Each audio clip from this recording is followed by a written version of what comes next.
Greetings, Mavericks and new viewers.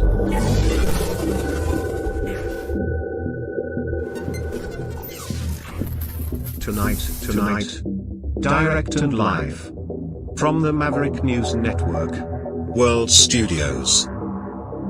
This is Maverick News with Rick Walker.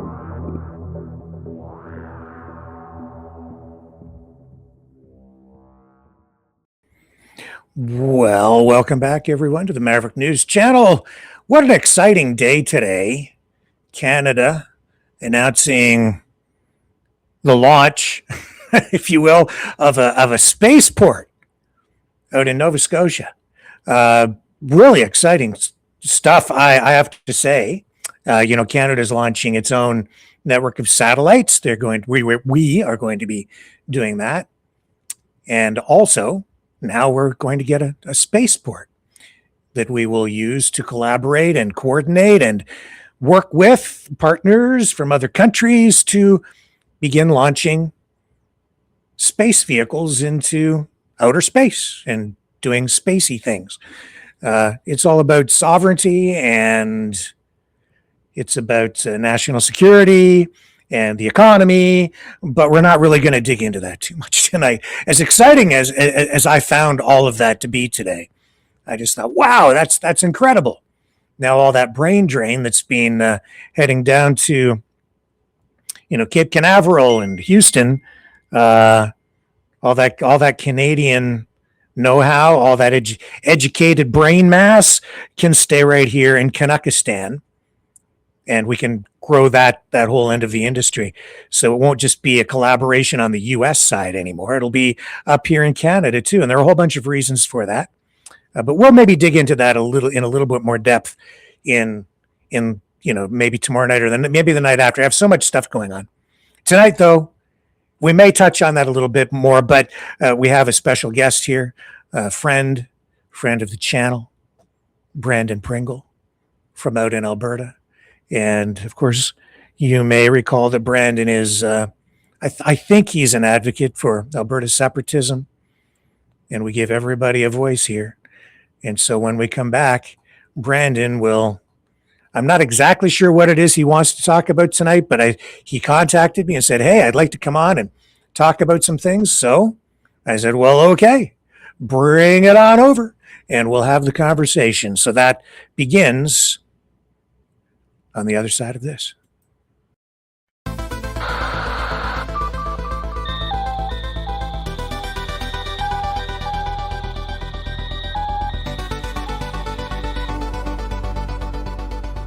Maverick News isn't just a news outlet, it's a community of truth seekers.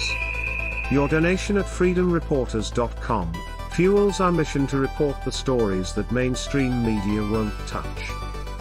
Thank you, Maverick family.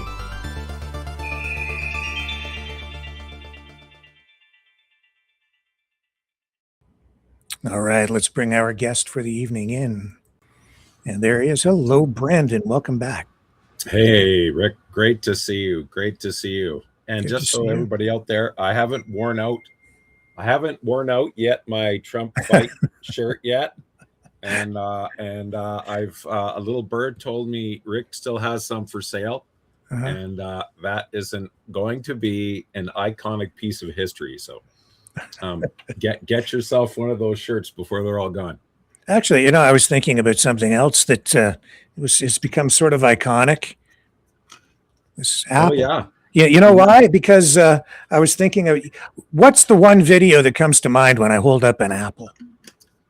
I don't know why, but I just think of like the Mac apple. I know it's got a bite out of it, but no. Well, there's the Garden of Eden too, right? Yeah, of course. Yeah, which is very sinful. But no, I was thinking about the Polyev video with him eating the apple.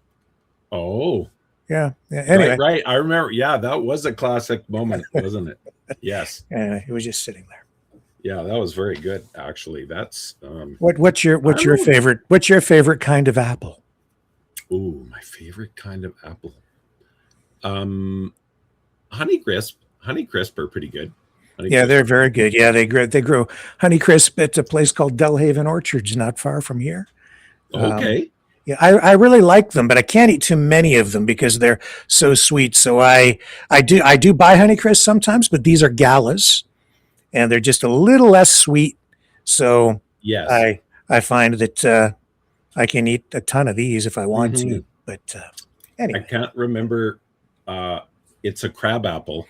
I can't remember what the name of it is, but they're not like the size of those real tiny crab apples. They're about maybe twice the size of a golf ball, okay. and they have yellow flesh, and so they've got a little bit of tang to them.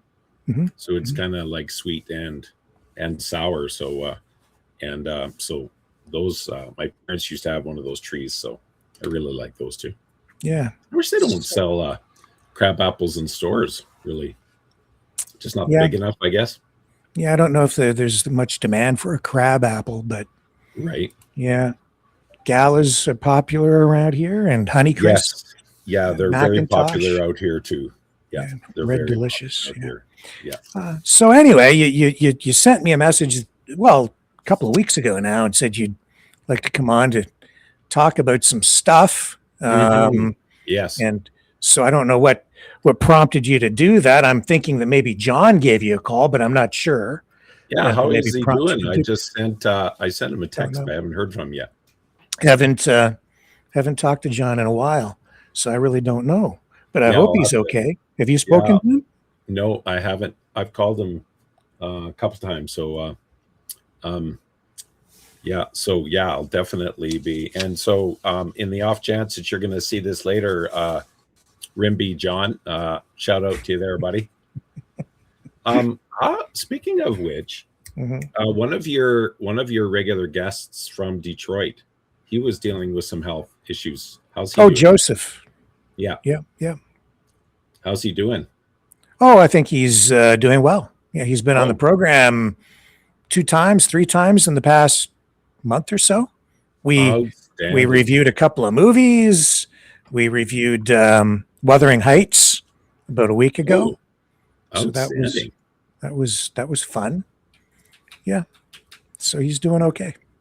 Yeah, I did feel like I needed to reach out to you, Rick, because I there's so much there's so much, well, I hate to say it, but basically fake news going on about the whole referendum in Alberta right now. And I think that people would be a lot happier if they knew that, if they knew a lot of the truth actually that's going on. And it's pretty hard too, because I don't know how many people know the name of a Canadian senator named Paula Simons. Hmm. Yeah, Heard of her? I know the name. Yeah. Yeah. So she was doing an interview on the radio in Edmonton about a month ago, and Mhm. this is I printed off the one of the things about what she said on the radio, and Okay. this is what she said. She said, "Well, I think, to be blunt, and I will be blunt, that a lot of the emotion that's driving the Alberta Prosperity Project is ugly. It's not about making an argument about access to tidewater and pipelines. It's frankly xenophobic. It's racist. It's misogynist. It's anti-woman. It's about taking Alberta back to some kind of imaginary 1950s world of women barefoot, pregnant, in the kitchen. I think it's virulently transphobic and homophobic." And well, I mean, there's no point in wasting any more time on that kind of stuff. But it just goes to show you that this is the kind of things that are out there, and even what we should think as reputable news organizations are putting out this kind of stuff. And quite frankly, they don't even know actually what motivates the average Albertan. They don't know the real story. They don't know why Albertans have concerns. Well, And Paula Simons, she was a journalist, I think, in Edmonton right, prior right, to becoming a Canadian senator. right. Yeah. Yeah. So, I mean, as being a member of the press, of all people, she should know better than that kind of stuff. So, I mean, and this is what we have to deal with usually out here in Alberta. I mean, it's just so, like, if you look at the population makeup in Alberta, I mean, it's very, very. I mean, every just about every culture is out here, and they're happily blessed. And my son-in-law, for crying out loud, is, well, I want to say Indian, but that's not quite totally correct. His way back heritage is India. But what happened was, because Trinidad Tobago was part of the British Empire, a whole bunch of people from India ended up coming over to Trinidad Tobago. So for 100 years, that's where his ancestry came from. Mm-hmm. And then eventually his mom moved from Trinidad Tobago to Canada, and wouldn't you know it, eventually he meets our daughter in Alberta, and now they're happily married. So the idea that there's racism in Alberta is just so, like, beyond the pale. I mean, what's his name? Jordan Peterson actually was in an interview a while ago, and he says, like, the latest election and people throwing out this idea of white supremacy in Canada, he's like, that's not even a thing. So, like, yeah, is there bad people all over the planet? Yes, of course there are. But we don't have that kind of stuff here. And one or two bad apples don't get the privilege of speaking for the 5 million Albertas that love immigrants and love every part of the human race. So, but I think that so you're what, advocating for immigrants? Is that where you're going with this? Well, absolutely. I mean, my background is Scottish and German. My grandfather came over from Germany in 1927. He was 17 years old. He was the youngest Class A miner in Canada. The difference, though, I think, for my grandfather, for example, he lived right beside a Russian fellow. And the Russian fellow, they would get into these conversations, and the Russian guy would go on and on about how amazing the old country was, and so much better than Canada. And my grandfather was of the opinions like, well, if you think it's so great, then you should go back. And he was German, like in Canada, and didn't have the most, like, perfect Canadian experience, if you will, like, because he was German in World War II, and he was a coal miner in the Crow's Nest Pass. He didn't get sent to the front lines or deported because he was a coal miner, and they were of absolute critical necessity. And so, but he still, on his way home to work every day, he had to check in with the police station. And he just accepted that as a reality of the day and age. And he loved Canada very much. And he really had no desire to go back. Finally, his son paid for him to take a trip over to Germany, just, to visit it, to see the sights and stuff like that. But other than that, he was so grateful for Canada, and so blessed by Canada. And the difference between my grandfather and what started to happen during the Trudeau era is that when people came to Canada, then it was encouraged by the government to become Canadian, not come to Canada and just be whatever country that you came from and try to implement that here. I mean, if if the country you came from was so amazing and so awesome, well, then it stands to reason that you wouldn't leave. So then if you're coming from a country and you're trying to have a better life to come here, it just doesn't make any logical sense to me that you would try to come somewhere and then change the better country to where you came from. And so the biggest problem with immigration is that mass immigration, like a nation functions extremely well when all the services, the police, the fire, the hospitals, all these things train people to fill those positions as the population grows. That's what makes sense. But if you looked at how with the mass immigration that's coming, it's overwhelming our hospitals, it's overwhelming our healthcare system. I mean, I've printed off a bunch of these documents. CTV just did a story not too long ago that 23,000 people died last year waiting for surgeries. And nationwide, yeah, just last year. Since I don't think that's okay. Well, go ahead. Yeah. Since 2018, it's 100,000 people have died waiting for surgeries, and the Liberal government has sent $23 billion to Ukraine. Now, this is a problem. Well, hang on. Okay, back up. Yeah, sure. Yeah.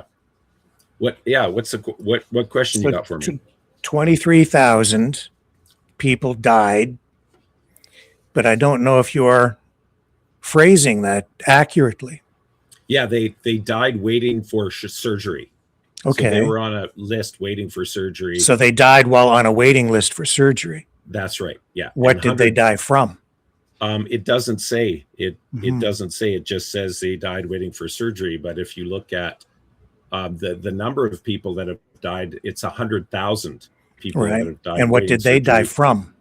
The story from Second Street doesn't say. It just says they died waiting for surgery. Well, that's kind of an important point, isn't it? Because see, what I'm seeing there is, as you say that,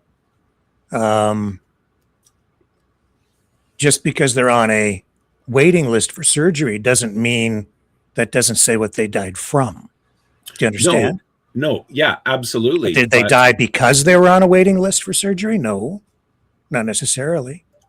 No, but so that's leading people to believe that they died because they were waiting for surgery, but that's not necessarily the case.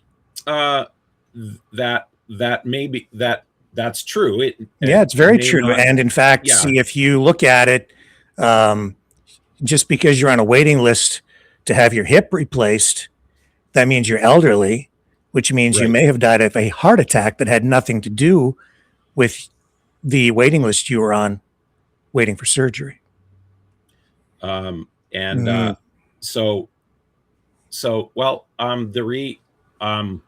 reason why I believe that there's a very strong case to be made that it's partly true, it's not 100% true, is what is it? What's true? What's the point of? Well, the point that it is true. Absolutely, what you're saying, it is true that people dying waiting for surgery. Okay, they died waiting for surgery. Now, they died waiting. They died waiting for surgery, but it doesn't mean they died because they were waiting for surgery. If you read the article from it doesn't say the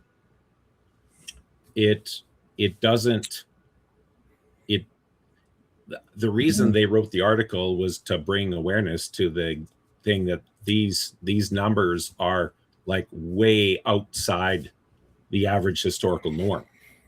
So 23,000 people, when the Liberals sent $23 billion to Ukraine, it doesn't make any sense that you have a 23,000 people. What does two separate things?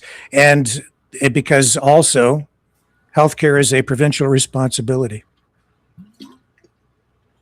Yes, but the government. So blame it. I mean, how many people died on waiting lists for surgery in Alberta? That I did not look that up. I just know what's happening across the country, because, in my opinion, healthcare is a provincial responsibility. Somebody that dies in Ontario, their life is just as important as somebody's life that dies in Alberta. Yeah. So that's why here in Ontario, our Conservative government has made some changes to the healthcare system. In fact, just speaking of hip surgery, which my father just went through, hip replacement, they've made changes, which actually Angie Clowry, who was on the program, highlighted this. I don't know if she intended for it to bring this. She probably wasn't thinking of it in these terms, but I don't think she had all the information. I wasn't even aware. But here in Ontario, they've taken steps in the last year and a half. I think it was just started to come in the end of last year, where they've introduced more private clinics to offer services, hip and knee replacement surgeries here in Ontario.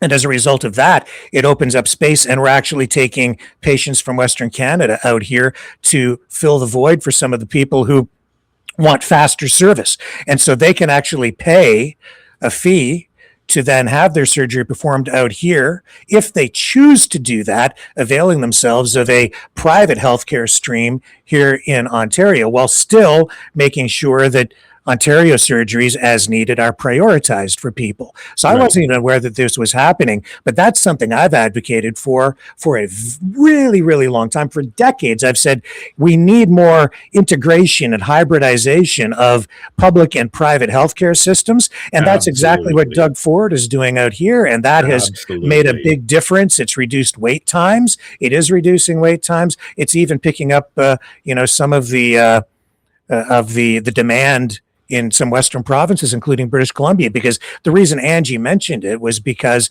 a friend of hers came to Ontario to have surgery performed. So after that broadcast where she mentioned it, I went and I started to look up the information. And indeed, that is something that began to come in to effect here in Ontario within the last year. A lot of changes have been going on out here that have made huge improvements, even in wait times for emergency rooms in this province, that I can tell you about, that I've personally been through. In addition to that, my dad, speaking of waiting lists, he's 94 years old. We've been talking to him on the program from time to time about his experience going through the healthcare system.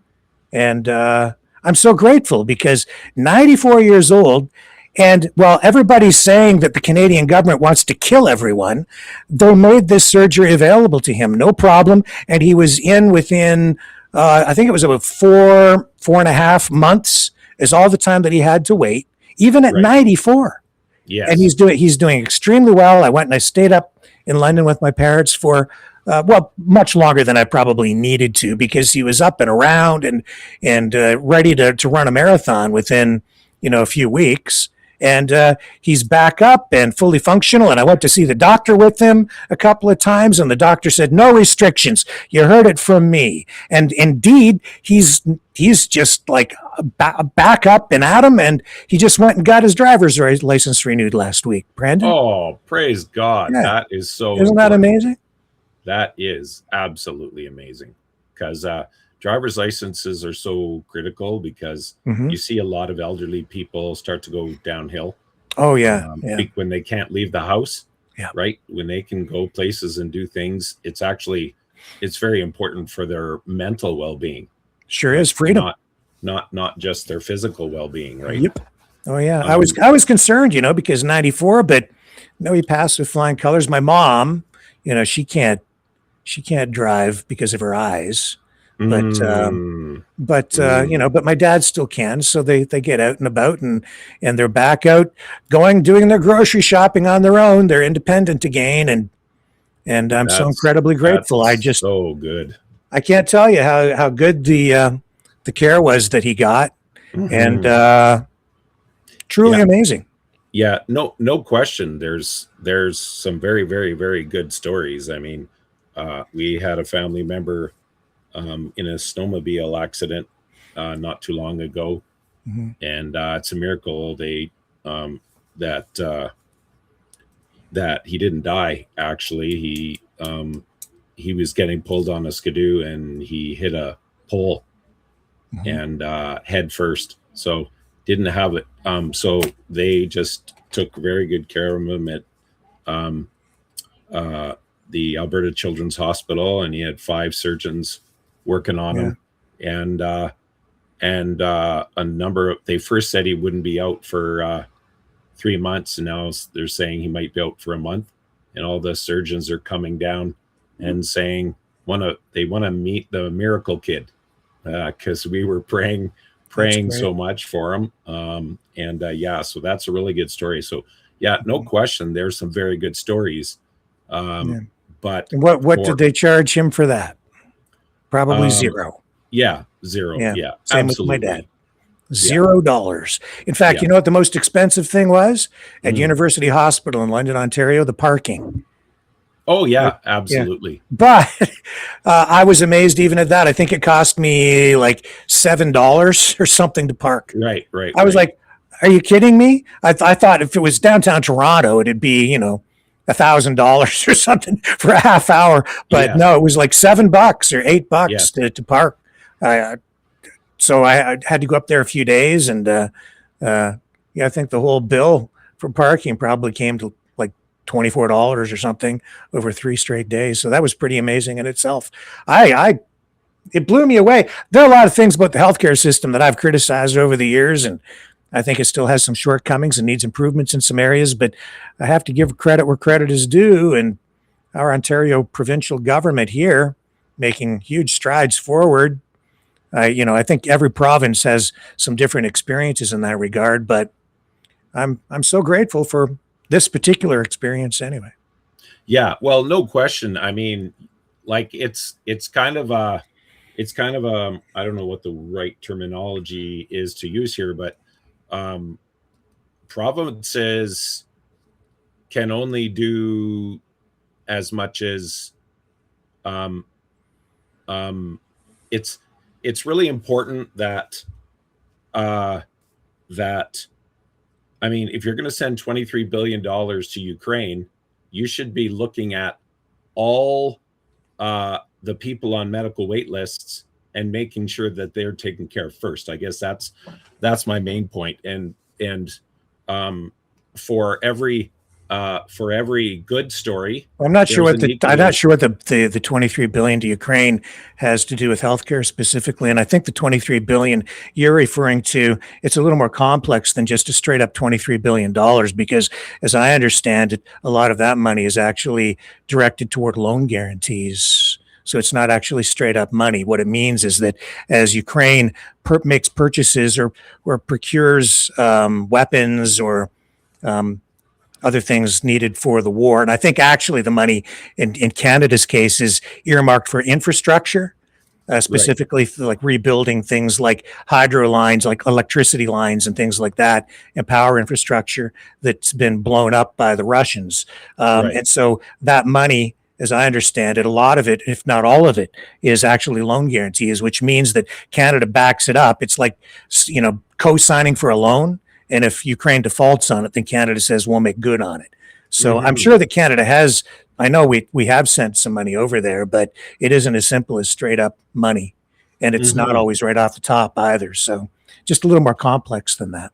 Yeah, I just think though that like if you really care about your, I mean, so if you look at, I mean, the historical average for people dying on waiting lists is about 4,000 people a year. So if you go from 4,000 to average 4,000 a year to 100,000 over, we'll say 8 years, that should be, and then you add, I mean, we live right beside the States. Like, let's say of the 23 billion that the Liberals sent Ukraine, let's just say only 10 billion of 13 billion of it was for infrastructure and other things, and 10 or even 5 billion was cash, for example. You could have given you could have cut down those waiting lists. You could pick, Brandon, you could pick any other expenditure and say that they should spend it here or spend it there. And these are budgetary issues, and you're taking two separate issues and saying that one is virtuous and the other is not. This one's worth something, this one's worth nothing, and then making an argument that way, when in fact these are two separate sets of arguments, and it becomes a budget issue, and that's something that people ultimately would go and vote for. Now, as far as the waiting list is concerned, I agree that more could be done to, I guess, reduce wait times for various kinds of surgeries. But even within that, sometimes those wait times are not just related to budgetary issues. They're related to logistics and demographics and geography. It depends on a lot of different things. I know that, for instance, here in Ontario some time ago, when I was working at CTV, there was a big issue here with long waiting lists for heart surgeries in Ontario. Right. Yeah. Huge waiting lists, and people were dying on the waiting lists because they couldn't get heart surgery. And that was back in like the 90s, right? Yeah. And so there were a lot of issues surrounding that. And one of the issues that came to the surface there was lack of doctors. They didn't have enough doctors to perform enough surgeries. Yes. It wouldn't have mattered necessarily how much money they threw at it. And one of the reasons we had a shortage of doctors really began to become a problem in Ontario when the Peterson Liberal government in Ontario capped doctors' wages. Right. And that became a big election issue. That's what Peterson actually was propelled to office, why he won the provincial election in Ontario in that time. Right. And then as a result of, people said, yeah, screw those rich doctors, cap their wages. Let's get these healthcare costs under control. We're spending too much money and it's too wasteful and the doctors make too much. So he capped the doctors' wages. As a result of that, a lot of doctors ended up quitting or a lot of doctors ended up moving to the United States where they could make a lot more money because it was more of a free market system depending on which state they moved to. But even there, healthcare is largely the responsibility of states, individual states. So you get a great variation in systems and quality of care and wait times and all of these issues and insurance issues and accessibility in all of these different states. So these are very complex issues. And I don't think it's really fair to take two issues like that. They spent money over here. They could have spent it over there, but just throwing money at something doesn't always solve it. And you've got two different sets of issues that need to be, I think, looked at separately. And then maybe as a full picture overall of a budget and expenditures. But I'll throw it back to you for your comments. Yeah. For me, human life is like the most critical. So I'm much more of the position that we have an absolute critical responsibility to our citizens.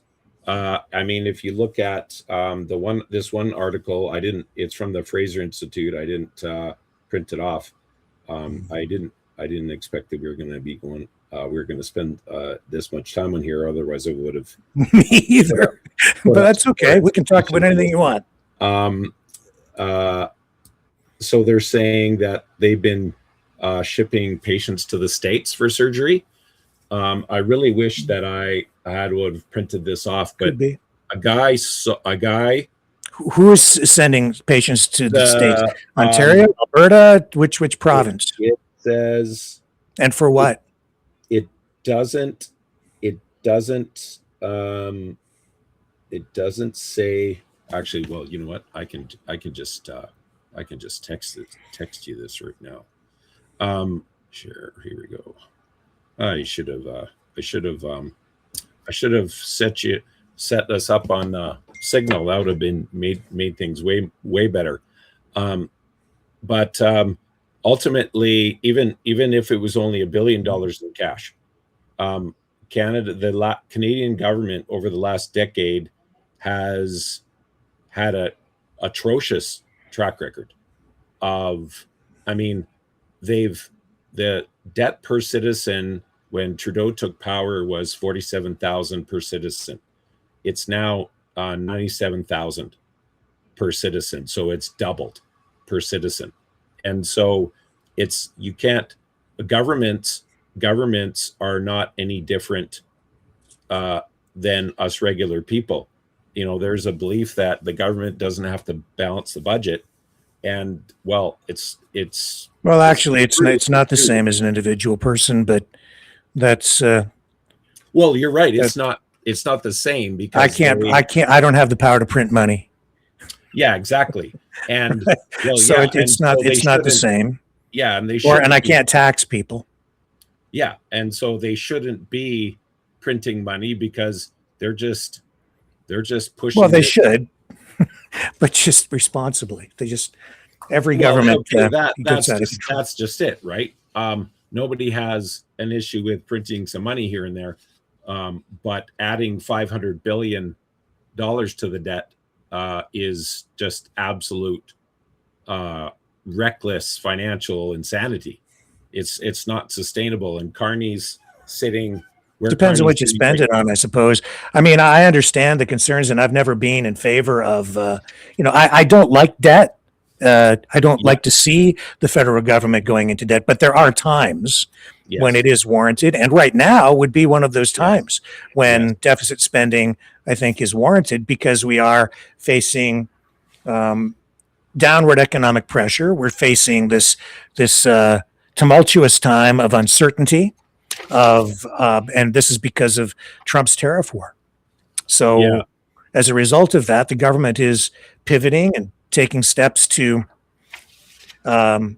make investments in infrastructure, which is, in some ways, it's Keynesian economics, which is to say that in times of an economic downturn, governments will invest in make work projects, infrastructure projects to stimulate the economy using monetary policy,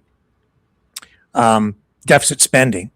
Yes. In order to, and if you do it correctly, that can then stimulate the economy and give you something that gives you payback over the long term, like building a highway or building a railway, investing in your country, like connecting your country east-west with a railroad, as Canada did, so too did the United States, or investing in,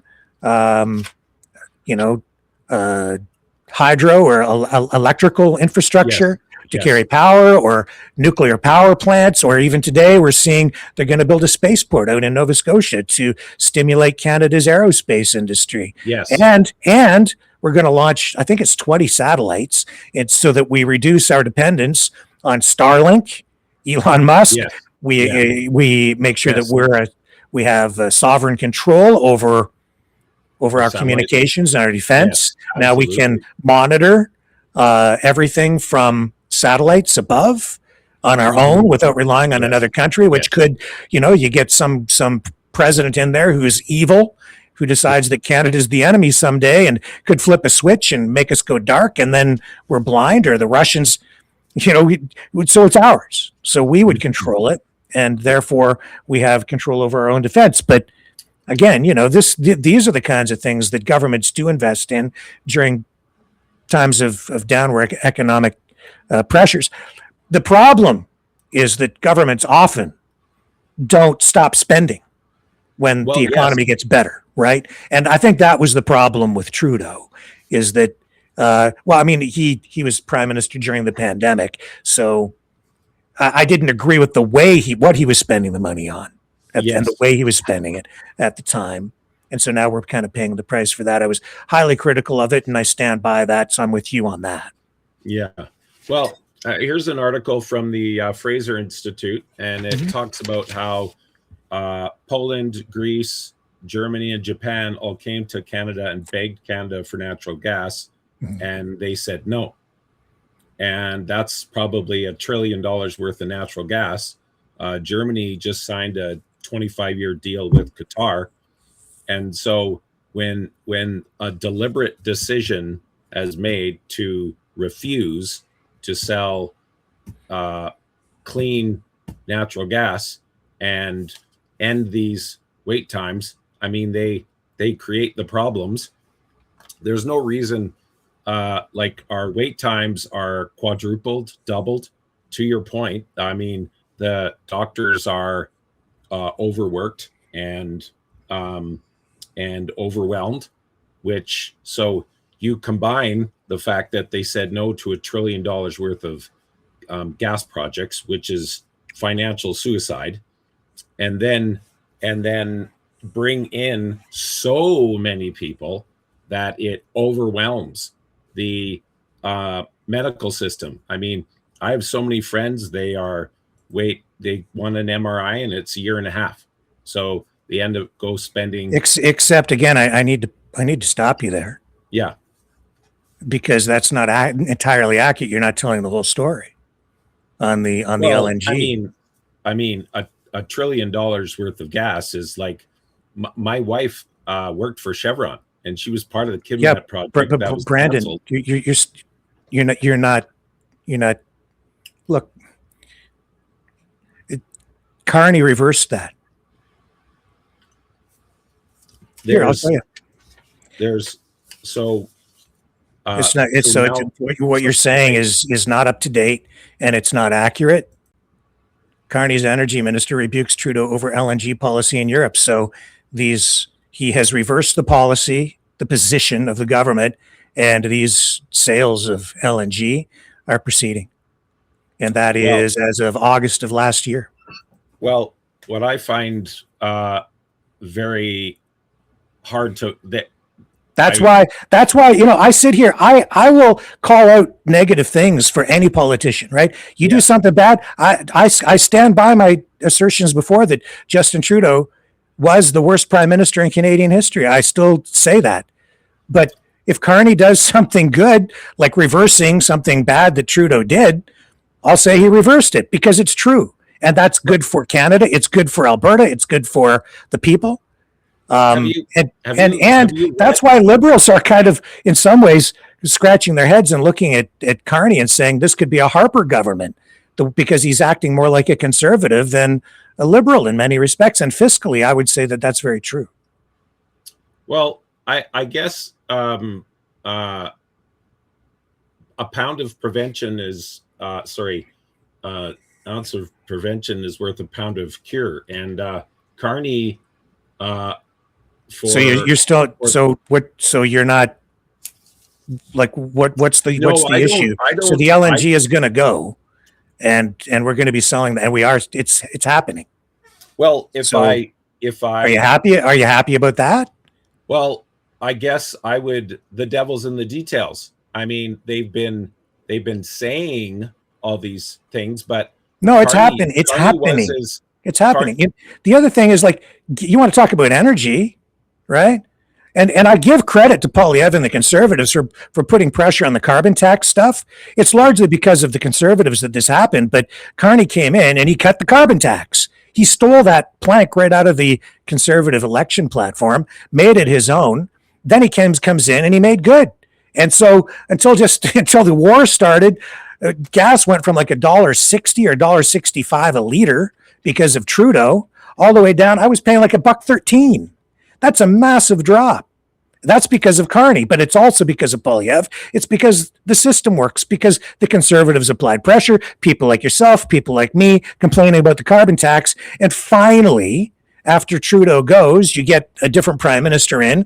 They see what the pressure is. They saw what the people wanted during the election. He pivoted. He responded, cuts the carbon tax. I'm like, okay, I'll take it any way I can get it. And if it means pressure coming from the Conservatives, applied and then recognized by the Liberals so that they steal that from the Conservative platform, which Poilievre was saying, he's saying, steal my ideas, go ahead and do it. So he did. And he cut the carbon tax. We were paying less for gas. I was quite happy about it. And I'm like, thank you, Mark Carney and Pierre Poilievre. That's where I stand on it.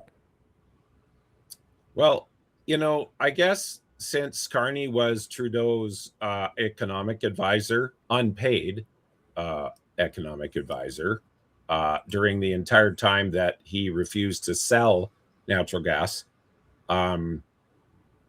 it's, to me, it's kind of like, well, that's kind of a trope. That's he wasn't Trudeau's look at sole economic advisor. No, I didn't say sole, but he was like, I mean, Trudeau was very And nor do publicly you said, know exactly. You don't really know what Carney was advising Trudeau. Trudeau made his own decisions. He had a finance minister, and Trudeau was the prime minister, and those decisions were made at that level. But yeah, he did provide some consultative advice because he's a very learned man. He's an economist. He ran the Bank of Canada and the Bank of England. He knows his stuff. So of course he was consulted over time, but he didn't make policy. Yeah, he didn't have a very good reputation of his time that he spent in the Bank of England. And no, that's because Liz Truss criticized him, but that's one voice, and she had a political axe to grind. In fact, right. he was able to guide Canada and the Bank of England out of very tough economic times. It was her economic policies, her budgets that ended up getting her turfed. She was not prime minister for very long. In fact, I think she's the shortest serving prime minister in British history, if I remember correctly. Right. It was her own damn fault. It wasn't Mark Carney. And Mark Carney doesn't set economic policy. It didn't set any economic policies as the governor of either the Bank of England or the Bank of Canada. It's his job to be as the governor of the bank, to be an impartial arbiter and to make sure that he's a neutral party, not political. Have you read portions of it? Values? Yeah, portions of it. So if you read his books, if you read his book Values, what Trudeau did was based practically word for word what Carney did. Well, I'm not here to defend Mark Carney about everything. I'm judging the man by what he's doing right now, and I'm judging him by his actions. But I was paying $1.13 for gas. That's because of what Mark Carney did. So I'm not. What do you want me to do? Criticize Mark Carney for cutting the gas tax? Well, I guess. Do you want me to crap all over Mark Carney because he reversed the position on the liquefied natural gas that you wanted sold to Europe and Japan and Germany, and that's happening now? So you want me to be upset about that? I'm happy about it, just like you should be, because that's what you wanted and that's what you're getting. Yeah, I guess I'd be a lot more happy. Like, it's so easy to, like I've looked up the different articles about these supposed gas deals that Carney is bringing in, and there's nothing written in stone. This could have been written in stone 8 years ago. And so now you're talking about the pipelines and the criticism that comes from places like Rebel News and some of the conservative, media outlets that say, or even Pierre Poilievre, like, it's not happening, it'll never happen. We want results, we want it now. And it's because of the approach that Carney is taking to the pipelines. That's not the LNG projects, and they're upgrading the LNG infrastructure to facilitate more exports of LNG to other countries. And yes, I understand that Pierre Poilievre would like to use, I think, Section 92 of the Constitution to just ram a pipeline through. But if you do that, you will end up with decades of litigation on your hands because you will not have gone through a proper consultation process with First Nations. And so this is what Carney is in the process of doing with the major projects department that he's set up. And he's making sure that he goes through the process in a proper way, legally, dotting all the I's, crossing all the T's, so that we don't end up with massive delays in the long run and legal challenges that could cost the government billions of dollars, not just in compensatory payments, but in reconciliation payments on top of that. And additional, maybe unresolvable claims with regard to, fees for oil tariffs or transfer fees through the pipelines, through certain portions of land. And these become very complicated things because the Canadian system of governance is considerably different than anything you might find in the United States, because we have different layers of jurisdiction. Yeah, I don't buy into the Liberals' excuses for these things. If you look at this, for example, they canceled Tech Frontier Oils, that's 20 billion, Energy East Pipeline, that's 15 billion, Northern Gateway, that was 8 billion, Keystone was 8 billion, Pacific Future Energy Refinery was 11 billion, Grassy Mountain Coal Mine was 2 billion, and Quebec buys $50 billion a year of gas, oil from Algeria. There's no reason why they couldn't buy that from Alberta. I mean, if you look at the number of well, you'd need a pipeline. Yeah, for one thing. But it's the Liberals. When the Liberals decided they wanted to legalize marijuana, it was very simple. They just told everybody, "You're going to legalize marijuana," and so they did. It was that simple. It's not. I'm not an advocate for legalized marijuana. I'm actually very much against it, but that's what we got. I'm just giving that as an example because the reason why when Trudeau said we can't make a financial case for it, well, the reason why he couldn't make a financial case for it is because he had spent all those years. It doesn't, but Brandon, it doesn't matter because Trudeau's not there and the policy has been reversed. And the whole thing is proceeding now. So it's a moot point. Right. But that's only a headline, Rick.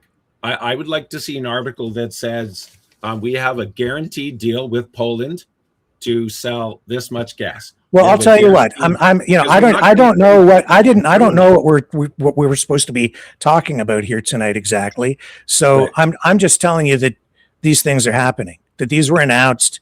I remember them being announced. That's why I'm telling you about them. And there are many articles out there about it. And you're showing me an article that is out of date. So if you're going to bring this forward, then I put the onus on you to bring the information out in full. So. Yeah, it's not out of date. It is out of date because you weren't even aware that Carney had reversed the policy. Or made these other announcements. And in fact, the LNG stuff is part of the overall federal approach to major projects to build the nation. Yeah, a headline, Rick. Right, a headline in the newspaper doesn't mean that we're guaranteed to have those 4 contracts with those 4 countries. Germany has already signed a 25-year deal with Qatar. So I guess and part of the importance because we started talking about Alberta, here's a great picture of the amount of senators representation in Canada. And so PEI, for example, has 4 senators and they have 200,000 people. So that means they have 1 senator for every 50,000 people that live in PEI. Alberta, on the other hand, has 5 million people. And so we should have 25 senators. And Alberta actually only has 6 senators. And so there would be an opportunity for Alberta to be more, since Alberta is outsized, pulling its weight, and the grievances that Alberta has are very legitimate. Like, for example, this is a quote from Clifford Sifton, the Interior Minister of Canada in 1904, and he said, "We desire that the great trade of the prairies shall go to enrich our people in the East, to build up our factories and our places of work, and every legitimate way to our prosperity." And so Alberta is, the federal government is basically being on a war against Alberta. And if anybody has what I would say a nostalgic or a feeling in their heart about Canada, I think that if you look at the way that the government has been treating the people, the fact that Carney's willing to go all the way to China to make a deal with them, when we have a way more important trading partner that shares the longest unprotected border in the entire world. Why would you try to go to China and make a deal with China for 47,000 EVs, which of course means that the car factories that are already here are not going to get that business. And so if you actually look at Carney's last month, so far this year, Carney's has shed 84,000 jobs. And so on just about every way that you can possibly measure it, the federal government has done everything in its power to crush Alberta and just keep it on life support. Bullshit. So bullshit, Brandon. That's bullshit. You have to do the research. I'm sorry. I have done my research. If you did, you wouldn't be saying that. Okay. Well, let me enlighten you. It's 670 billion, Rick. 670 billion more. 670 billion more. If people have a nostalgic idea of Canada, whatever the Canada was when I was a kid doesn't exist anymore. All right. Okay. Sure. And so if people, what do you mean? What do you mean? Let me just backtrack and enlighten you on the tariffs and the Chinese vehicles. Oh, I know lots about that. I've written. Go ahead. Enlighten me then. So the RCMP publicly has admitted, and I can send you that article, that we have 4,000 criminal gangs in Canada. And those 4,000 criminal gangs are mostly controlled by Hells Angels and the Chinese triads. And they funnel proceeds for fentanyl through casinos in the Lower Mainland. And I'm sorry. What the hell does any of that crap have to do with the cars? Well, what has to do with the cars, Rick, is that Carney, the reason why, one of the main reasons, not the only reason, but one of the main reasons Trump brought the tariffs in was trying to get Mark Carney's attention. You have a porous Why did they bring the tariffs in? One of the main reasons was Trump was trying to get the attention of the Liberal government and say, you're allowing hundreds of millions of dollars of fentanyl to flow into America from Canada. I mean, the RCMP knows there's 4,000. Well, first of all, that's not true. But sure it is. Continue. No, it's not.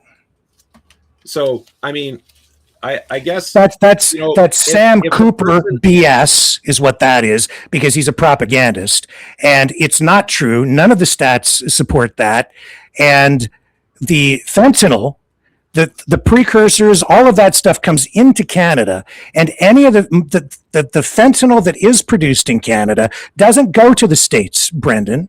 It goes to other countries, like I believe it's like Australia and New Zealand.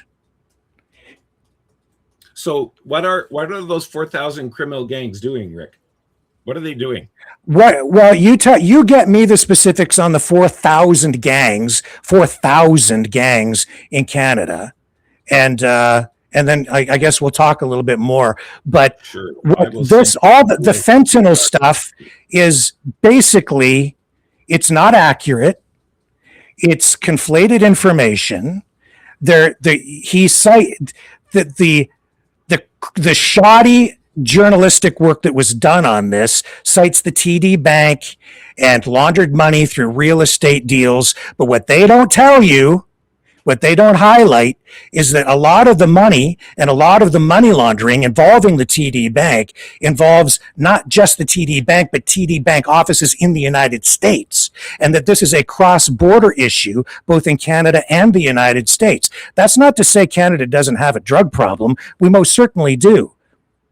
But the border issue, the border problem is more US problems coming into Canada than Canadian problems going into the United States. That's not to say there's never any issues flowing back the other way, but the vast majority comes into Canada. We have a problem with drugs coming into Canada from the United States: cocaine, methamphetamine, all the ingredients to produce these things. And it's illogical for these things to be imported into Canada, either from the United States into Canada, to then just export them back across the border into the US, because you'd have twice the chance of getting caught. It doesn't even make sense. And if you're talking about the smuggling of drugs from Central America and Mexico up through the United States, and then they come into Canada, those drugs are destined for Canada, for Canadian distribution and or export to overseas countries, including everything that was going on with that Ryan wedding, where they were conflating the information again to say that this Canadian drug lord, they're making it seem like he was responsible for a lot of the drug flows from Canada to the United States. In reality, he was down there in Central America making drug deals to get the stuff up into the United States from Central America. And the deals that he was making up in Canada were about exporting drugs from Canada to the US. And the Trump administration has been ginning this stuff up as a propaganda exercise in order to manufacture consent and justification for taking any kind of actions against Canada that they decide that they want to take. So they have a fentanyl tariff that they impose on all goods, when in fact our problem is that we have way too many illegal weapons coming up across the border into Canada, and we have far too many drugs coming into Canada from the United States. And so our responsibility is to secure the Canadian side of the border. Their responsibility is to secure the US side of the border. But Trump is making it sound like it's our responsibility to secure the US side. If they're that concerned about drugs flowing into the United States, we can certainly work with them, and we do, but it's their job to stop it going their way. And it's our job to stop it coming this way. We've got a big problem with with weapons and drugs coming into Canada. And all those guns that are coming into Canada illegally, all those weapons, they're not going to hunters. They're going to criminals because they're illegal weapons. Yeah, and so I agree with you totally. And so I just sent you the article from the RCMP website that talks about the sanctions. It talks about the criminal gangs. It talks about well, we do have gangs, and they have gangs down there too. Yes. Oh, absolutely. And we need to deal with that, and we do. Yeah, but I'm tired of the propaganda being used with these pro-51st staters and separatists who keeps blaming Canada for all these U.S. problems. The problems are in the United States. I don't think that's an accurate assessment of it, just simply because of the fact that the head of police Toronto has been saying for years that the problem with guns in Toronto is illegal guns. And so instead, where do they come from? Where do the illegal guns come from? Well, quite possibly the States. But yes, exactly. Right. But here's the thing. Okay. Instead of the Liberal government saying, they could do something simple. They could say, if you we are going to make a law that you are caught breaking the law with an illegal weapon, it's going to be 10 years in prison for the weapon and 10 years in prison for you're using it. But instead, the Liberals could do that, but they let cash bail people go out, and they go and repeat the crime in a matter of days or weeks. And so they could easily make laws that would criminalize. Sure. Well, you want tougher laws in Canada against people who have gun crimes. Trudeau and Carney have made gun owners, legal gun owners that behave well with their guns, and they've made a whole bunch of other guns illegal, which was totally unnecessary. and so the Liberal government is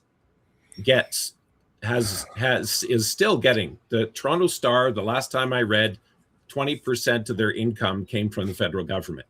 So the Toronto Sun, the last time. All right, we're jumping around from issue to issue, like from one thing to another thing to another thing. Yeah, but it's not jumping from issue to issue, really. What it really is it's all fruit of the poisonous tree. And so the tree is rotten. And so all the attacking farmers, attacking legal gun owners instead of actually attacking the criminals, making the criminals responsible instead of. Okay, I mean, I know, like, these are ongoing, never-ending issues. Gun control, is it too much? Isn't it enough? I know. Is this what we were coming on here to talk about tonight? Well, that's just, I don't know. It feels like we're meandering all over the map, just dealing with all the, like, I don't know what's the purpose of tonight's conversation. Well, I just hope that everybody with the war that the federal government has been at with Alberta, nobody when you hear things like a Canadian senator going on the radio and calling everybody in Alberta transphobic, homophobic, misogynist, xenophobic, it's the same trope as Trudeau's, like, how long do we put up with these unacceptable views? And there really hasn't, and nothing's really changed with Carney. If you read Carney's values book, basically he was laying out the map of what he's doing right now and what he was doing during most of the entire Trudeau regime. He was. Have you read the book? Unpaid. Oh yeah, absolutely. Yeah. It's absolutely terrifying. It's absolutely terrifying. He's talking about the trillions and trillions and trillions of dollars that it's going to take, that we need to change all the financials for companies all across the nation, and so they will be encouraged to adopt all these net zero goals, so that then the companies will be forced to do all these net zero goals. And quite frankly, that's one of the reasons why Alberta wants out. And so, there's only so many things that you can see terrible that the Liberals have done to, at some point, you go, hey, we tried to work this out. We tried to get a fair share. We tried to, and they're not interested. I mean, everything, just about every single thing you brought up tonight, you haven't been accurate on at all. Like, in some cases, not even close. Well, and I believe that's your opinion. These are demonstrable facts.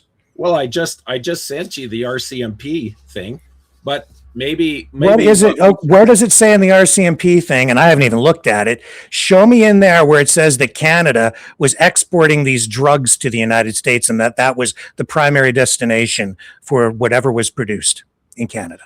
Well, in the RCMP release, it's pretty simple, and the reason why we know this, even though I even haven't read it yet, which I'll have to, maybe we should just pick up this call next week so I can come back with all the information. We've had 3 weeks setting this up, and I didn't know what we were even going to talk about, and so I'm just throwing it back at you, man. Like, this is stuff that I'm dealing with here every night, and this is why I know some of this stuff just off the top of my head, because I've been sitting in the chair for the last 5 or 6 years, and all of these stories have been things that I've been dealing with over time. So it's like a Rolodex, a lot of this stuff, and I challenge you, like, and if Canada is like a huge supplier of fentanyl to the United States, I'll acknowledge it. But none of the actual evidence supports that at all. But a lot of the propaganda does. Well, see, it's quite simple for most people to see that, like, Canada, to read the propaganda and buy into it, because it craps all over the country. No, Yeah, not. I don't think so, because, and the reason I 100%. don't think so is California has the same. California has the same population as Canada, and so the Chinese triads, okay, aren't making fentanyl in Canada just for this tiny little market across 5,000 kilometers. They're have super labs and 4,000 criminal gangs because the U.S. is the larger market. Show And me. Show me. Show well, me. I mean, Prove it. well, okay, well, how about we do this? Because I will. nothing supports what you're saying, except for a couple of conservative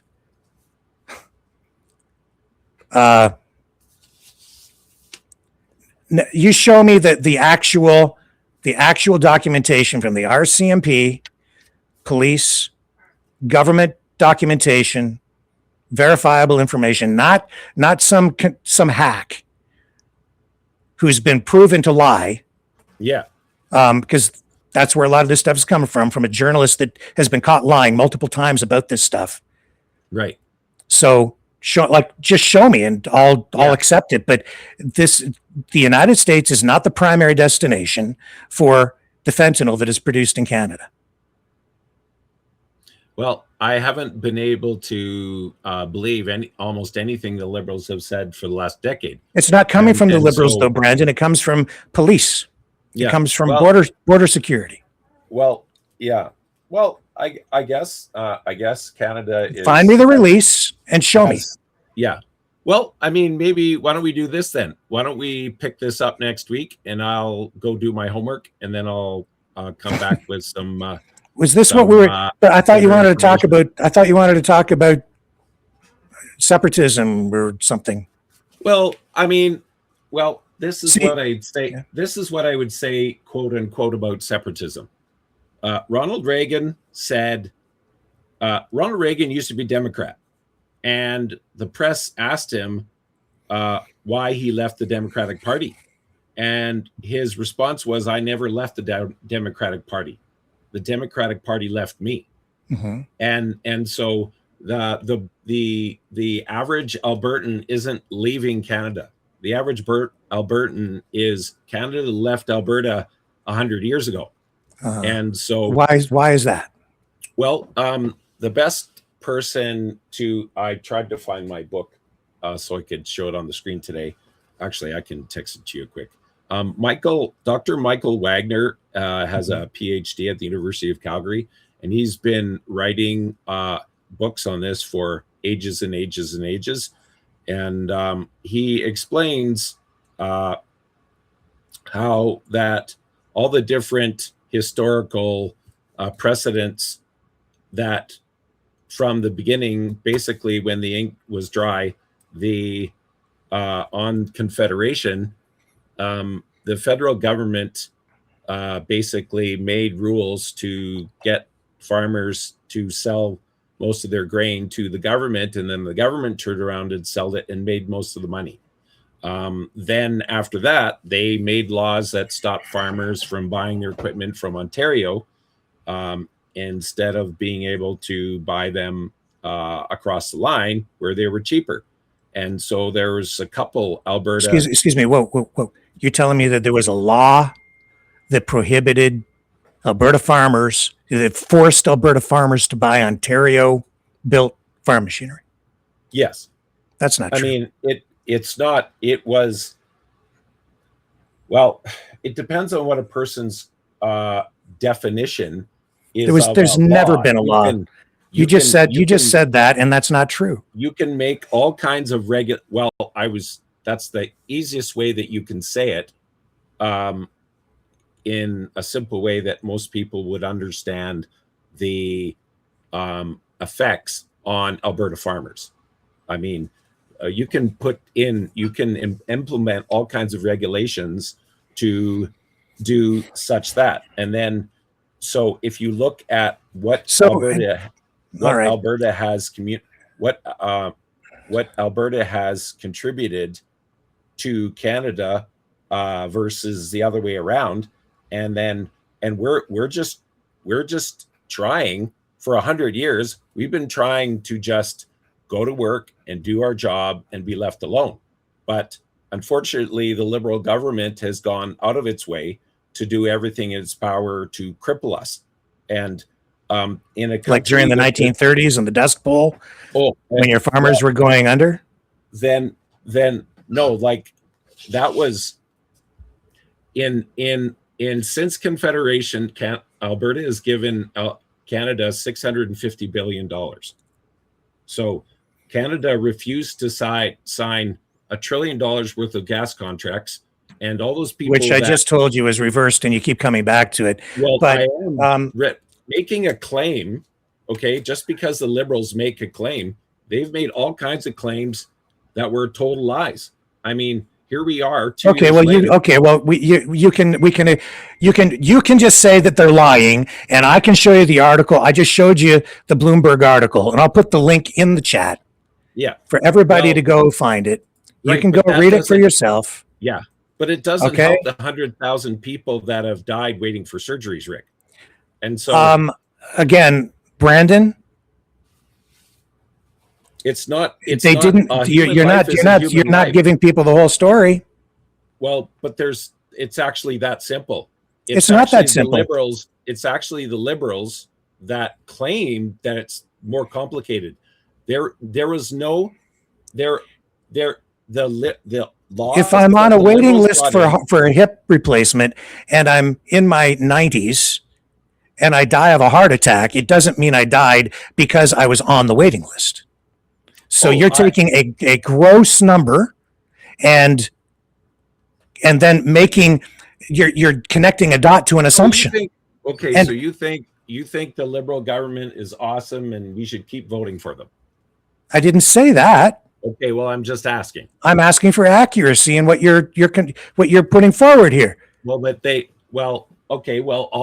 So then maybe, like I said, maybe we should pick this up in a week. No, we're in the middle of this, and I had as much time to prepare for this as you. Let's move on. You keep coming back to making the same statements, which you're just saying, well, they're just lying. Okay, well, if that's your argument, then that's your argument. Yeah, your question is theoretical, though. You don't. What's my question? Your statement is that if somebody died on the waiting list and you don't necessarily know that they died because they were on the waiting list, that's true.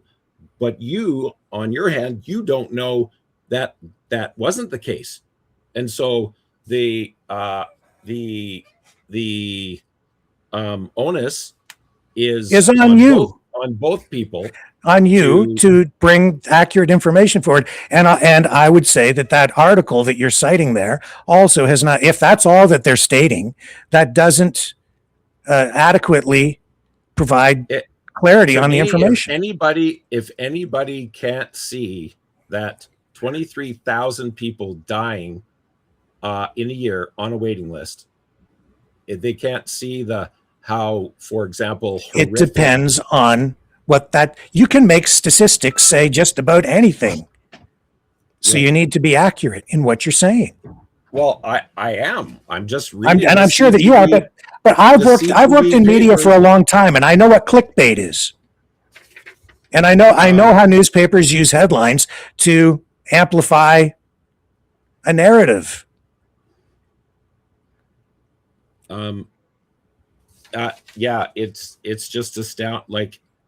So if you were to estimate, Rick, of that 100,000 people, how many would you think? Over how many years? A decade? Since in the last 8 years, of the 100,000 people that died waiting for surgery, how many of them do you think are not legitimate? Like they just died. And they were on a list, but they actually, the thing that they were on the list for wasn't what they died of. They died of something else. If we wanted to get into the nitty gritty, I'd want to see a breakdown on this, the data. to see exactly what's involved. Well, but I guess the reason I'm asking that question, like if you were to guesstimate, what do you think? What would you I guess? wouldn't presume to guess. That's why I'm asking for accuracy and details on something that you're bringing forward. Yeah. Well, I mean, to me, I didn't really, I didn't like, all I needed to know was 100,000 people died waiting for surgery. I didn't think it was that complicated that we had to try to find out. I mean, but it is complicated, and it is important to be accurate. It is important to look at the big picture. Otherwise, you don't get, if you don't have accurate information, you don't get to good outcomes if you're trying to affect a solution. And especially with something like healthcare, there are so many variables, so many factors involved that it, so often people say, well, they're just not funding it enough. We need to spend more money. No, that may not be why. It could be for a whole bunch of reasons. I mean, those numbers that came out while they're on a waiting list, did they die from COVID? Did they die from, what did they die from? This is an important point. So what period of time was it in? What was going on at that period of time? Why were the numbers up? These are important questions. It's not enough to just look at a gross number and make an assumption that that's why they're on the waiting list and they died. Therefore, they died because they're on the waiting list. We don't know why. I don't know why they died. They're on the waiting list. But what's the waiting list made up of? What surgeries? Heart surgeries, cancer surgeries, brain surgeries, hip replacements, knee replacements. What kind of waits were they waiting for? Because if you're on a waiting list for hip or knee replacement, maybe nobody dies, or maybe a very small number of people die for those surgeries. But if you want to lump a bunch of people together, you can make a much bigger number. If you want to then add people on heart replacement surgeries, add those in. I think a lot of people on waiting lists for heart transplants die because they can't get hearts, or liver transplants or kidney transplants because they can't find donors in time. So those people would die. That would inflate the number a lot. You take those people out of the data and the number goes down. Do you see what I'm saying? So you can make these numbers say anything, and you could go back the other way too. You could make it seem like it's a lot less by taking certain data out and putting other data in. It's not enough to just throw a number out there like that for the public to consume. And I'm not blaming you. These are in these articles, but there's a lot of sloppy journalism out there. Right. Well, I guess the president of Second Street, who actually was part of the providing the information for this release, stated that no government reports actually publicly state these things. Sure, they do. And so absolutely they do. I know they do, because I told you, even back in the 90s, I was doing extensive coverage on the heart surgery wait times here in Ontario. It was terrible. And a lot of people were dying at that time on waiting lists because they couldn't get heart surgery. And so they were dying of heart attacks. Yeah, that's the issue. But you're carving that information out. That's a data set that's specifically for heart surgery patients, and you're looking at that data. But to take hip replacements or brain surgery or kidney transplants and lump them all in together, you're going to get a different result mathematically on the other side. You see, it builds a bigger number. Yeah, I guess for me, when you look at the other horrifically terrifying number that the Liberal government has been overseeing, is the 76,000 people that have died from MAID in the past 9 years. Mm-hmm. And so to me, it's just more clear.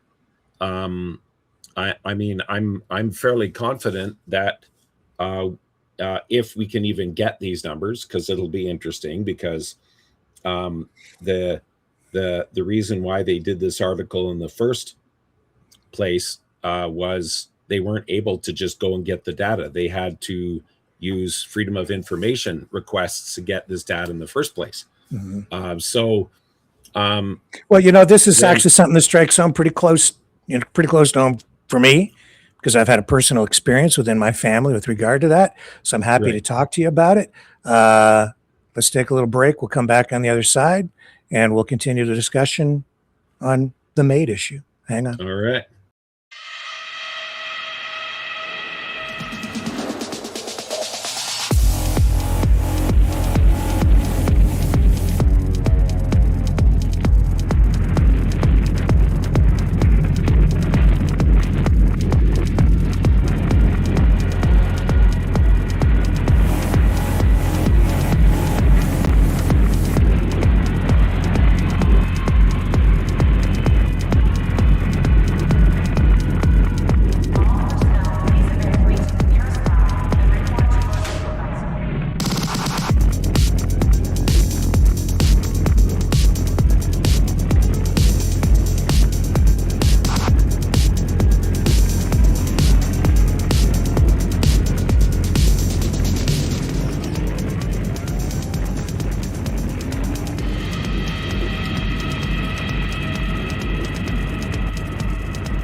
Maverick News.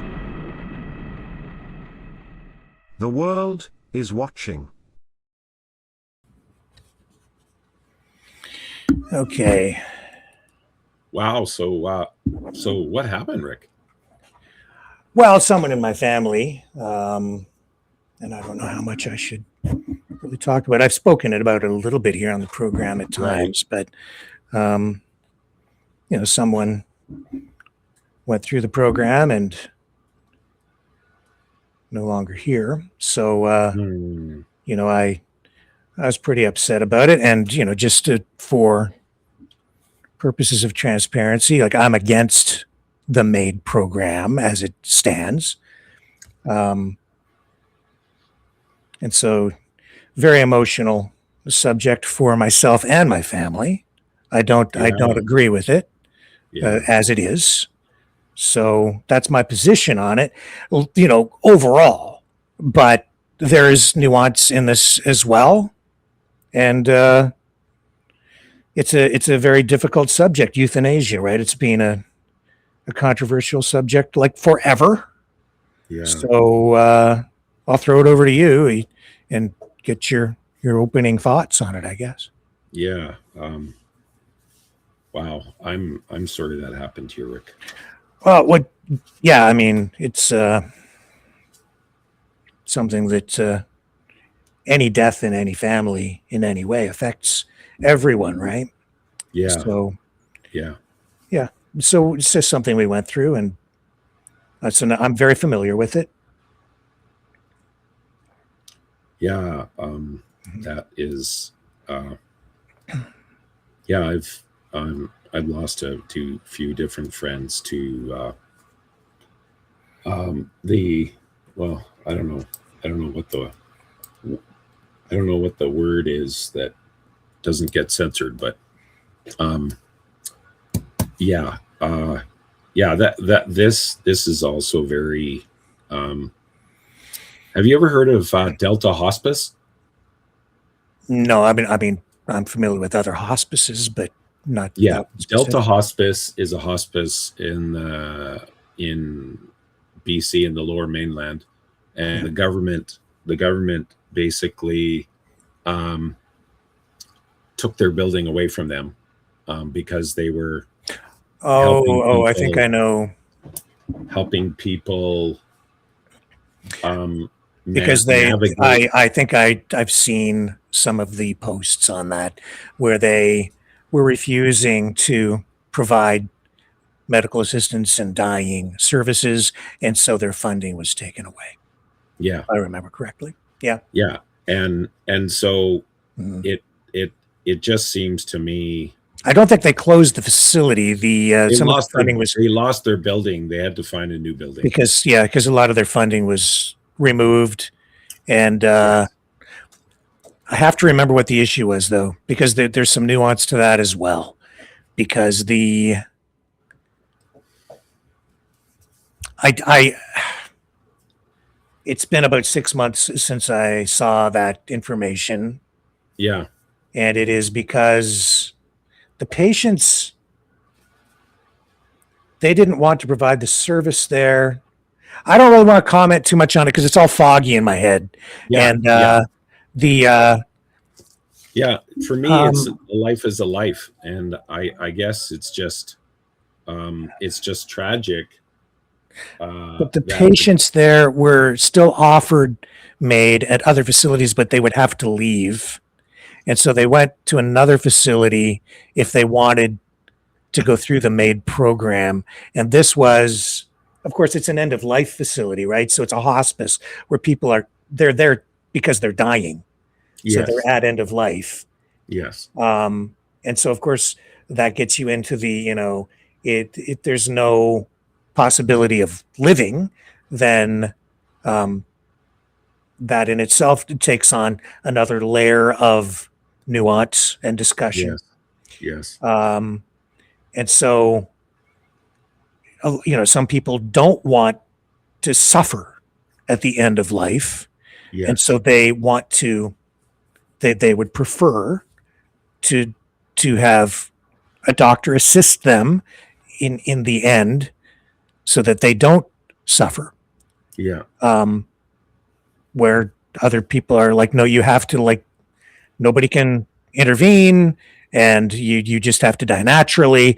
And of course they would administer pain medication and so on. So this is that's an issue unto itself within the issue, Yes. right? And then yes, there is, and I don't remember, I don't know, I don't remember what the exact budgetary issues were, or the political things surrounding the loss of the building, but there was something Right. with regard to all of that as well. So there's a layer to that is missing in this conversation that Hmm. needs clarification Yeah. before I say anything more about it. Yeah. Yeah. Um, yeah. Yeah. I just, when Trudeau was prime minister, he publicly said, the vets are being unreasonable and they're asking for more money than the government can provide. And I just, when there's like clear desire, I mean, it just doesn't make any sense to me. No one's be able to explain to me and make sense to me that all these things that the government could do, I mean, it's not I mean, we had 84,000 jobs shed last month. I mean, that's just the headline I read. I don't know what that is related to. I know exactly what it's related to. They're shedding jobs in the United States too at a rapid rate. We're going Right. into something of a recession, maybe worse, and it's because of the tariff war. And Right. it's not even just because of the tariffs themselves. It's because the way these tariffs have been applied, and just the presence of the tariffs and the economic policies of the Trump administration, it has created great uncertainty in the economy. So that in itself affects investment. Companies don't know whether to go left or right, up or down, invest, not invest, spend, don't spend. So everybody starts to just put the brakes on, and it slows the whole economy down. It's terrible economic policy coming from Trump. That's the reason. And even though he stands there and lies about the numbers, the reality is the United States is losing jobs, and our economies are tied together. So when the United States suffers, so Canada suffers too. That's So why we're pivoting. So what um so um do you feel like like, for example, our tariffs, for example, on dairy is like 250% or something. Yeah. How do you, so do you keep those in tariffs in place, or do you try to lower them? Or, let me ask you this. How does Canada, see, I used to be more in the Maxime Bernier camp on this, right, and I used to say, just open the market. right. Not anymore. In fact, because of the tariff war and what Trump has done, I've switched my position entirely on it. Mm. I used to be free market all the way, open it up both ways, everything, no tariffs at all. But given what I've seen coming from the White House with Trump and Trump 2.0, my position is 180 degrees different now. And let me ask you this. How does the Canadian tariff on dairy, which is a carve out, it's not, indicative of or representative of, Canadian economic policy overall through the USMCA, which Trump negotiated, by the way, and approved and called the best trade deal ever when it was approved in Trump 1.0. It's a carve out. How does that hurt the United States? Well, I think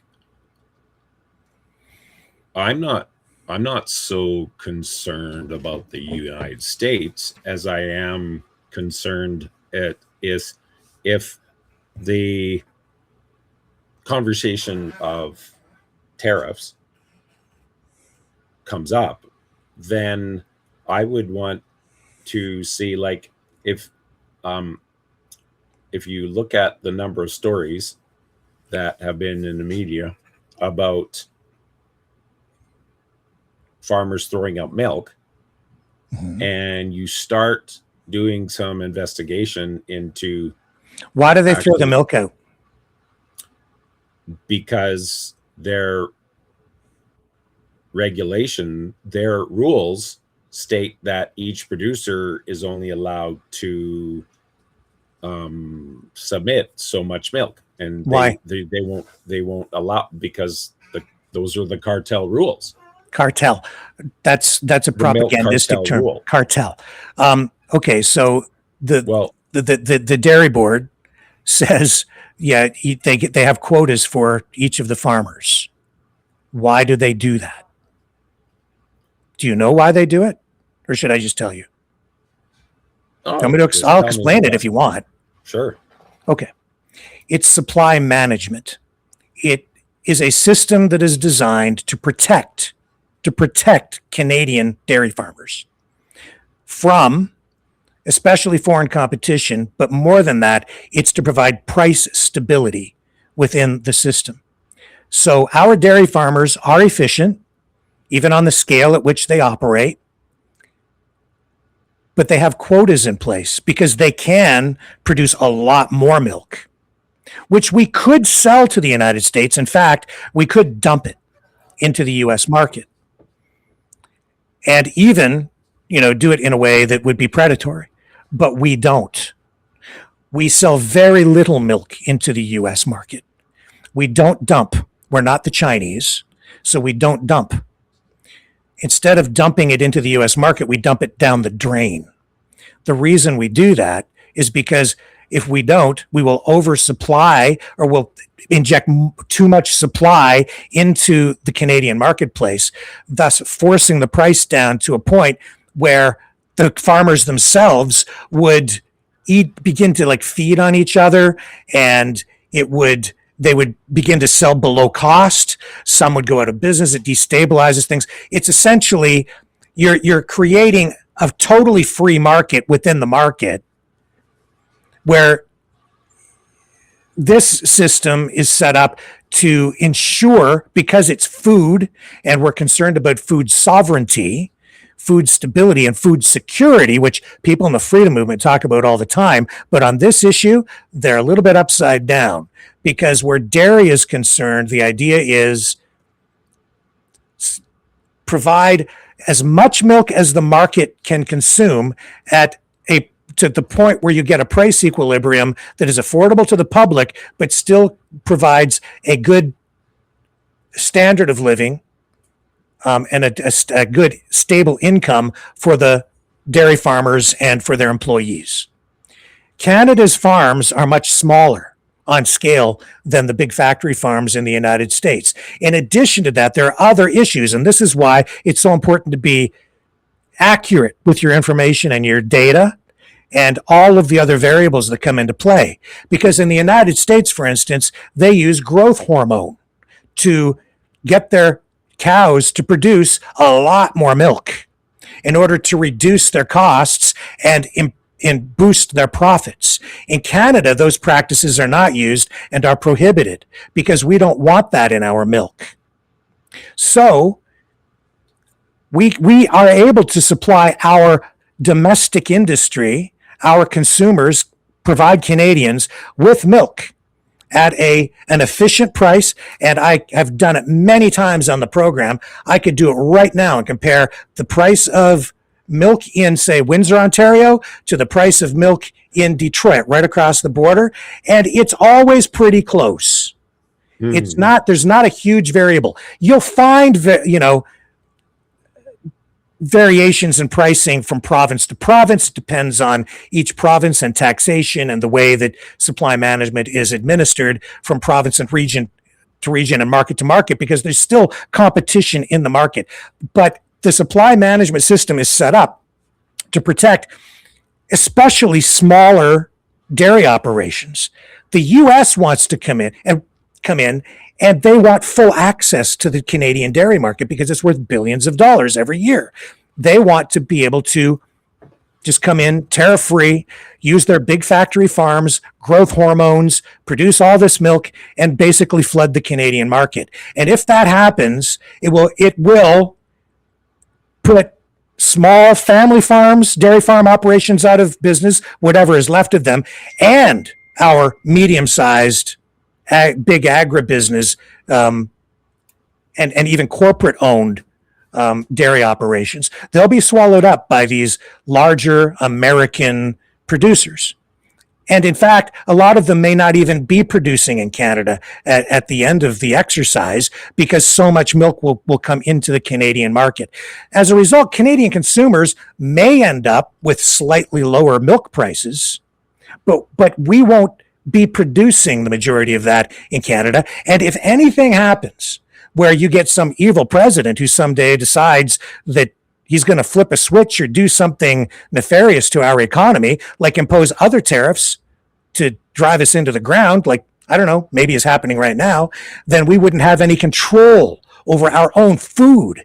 And if you want to be a sovereign nation and you want control over, like, it's a national security issue, which is something Trump keeps citing for a wide variety of things. This is what it is for Canada. This is Canada saying we want sovereignty over our food supply. It's a national security issue for us because food can be used as a weapon against us by any country. So we want to make sure that we are able to feed ourselves. We want farmers to produce here. We want to we'll pay like 5 cents or 10 cents or even 50 cents more for 4 liters of milk in order to make sure that our farmers survive, our smaller farmers. We'll support that because if anything bad happens, like a pandemic or borders shut down for some reason, our farmers can still supply our market. And in addition to that, our standards, our quality standards, our safety standards are higher in Canada than they are in the U.S. And we want to make sure that Canadians are not subjected to that. Now, you're talking about healthcare, and even there you have an additional issue. If you're exposing Canadians to growth hormones through their milk supply, which some people think might be a health risk, that can have an impact on healthcare costs because it may cause cancer. It may cause other issues, diseases. You're giving this to our kids. We don't know maybe what the long-term impacts are of it. You can look at the science, you can have these debates, but I'm just laying out the issues for people without even really taking a position on this, except that I am taking a position on it because I've been transparent about it. I think now, given what I've seen during the pandemic and with the tariff war, I absolutely agree. We need to make sure that Canadians have the ability to feed ourselves. We need to support our farmers, especially our smaller farm operations. We need to make sure that no matter what happens, there's chicken in the supermarket, milk in the coolers, and food on the table at the end of the day, regardless of what any guy in Russia or China or the United States decides to do. We need to be able to feed ourselves. So that's why it's there. And we do not dump into the United States. If we were dumping our milk into the US, I would still be saying, screw this. That's not fair. That's not fair trade. That's not right. We can't be selling up here at this price and then dumping into the US market below market cost in order to destabilize their market. But we don't do that. See, that's why people are afraid of the Chinese, because they often manipulate their currency and they use government subsidies for manufacturing, and then they dump a lot of products into markets in order to destabilize and put certain sectors of economies right out of business so they can then afterward move in and take over. But Canada's not doing that. Trump cites the 250 or 300% tariff on U.S. milk coming into Canada. That's just there so that we don't let them flood our market. That's not predatory. That's defensive. If we were dumping milk into the U.S. market, it would be a completely different story. But he's flipped the argument upside down, and he's confusing people. And so that's why the tariffs are there. That's how supply management works. The reason they dump it down the drain is because we don't dump the milk, the additional milk that we are producing in Canada, into the United States, because we're protecting the US as well.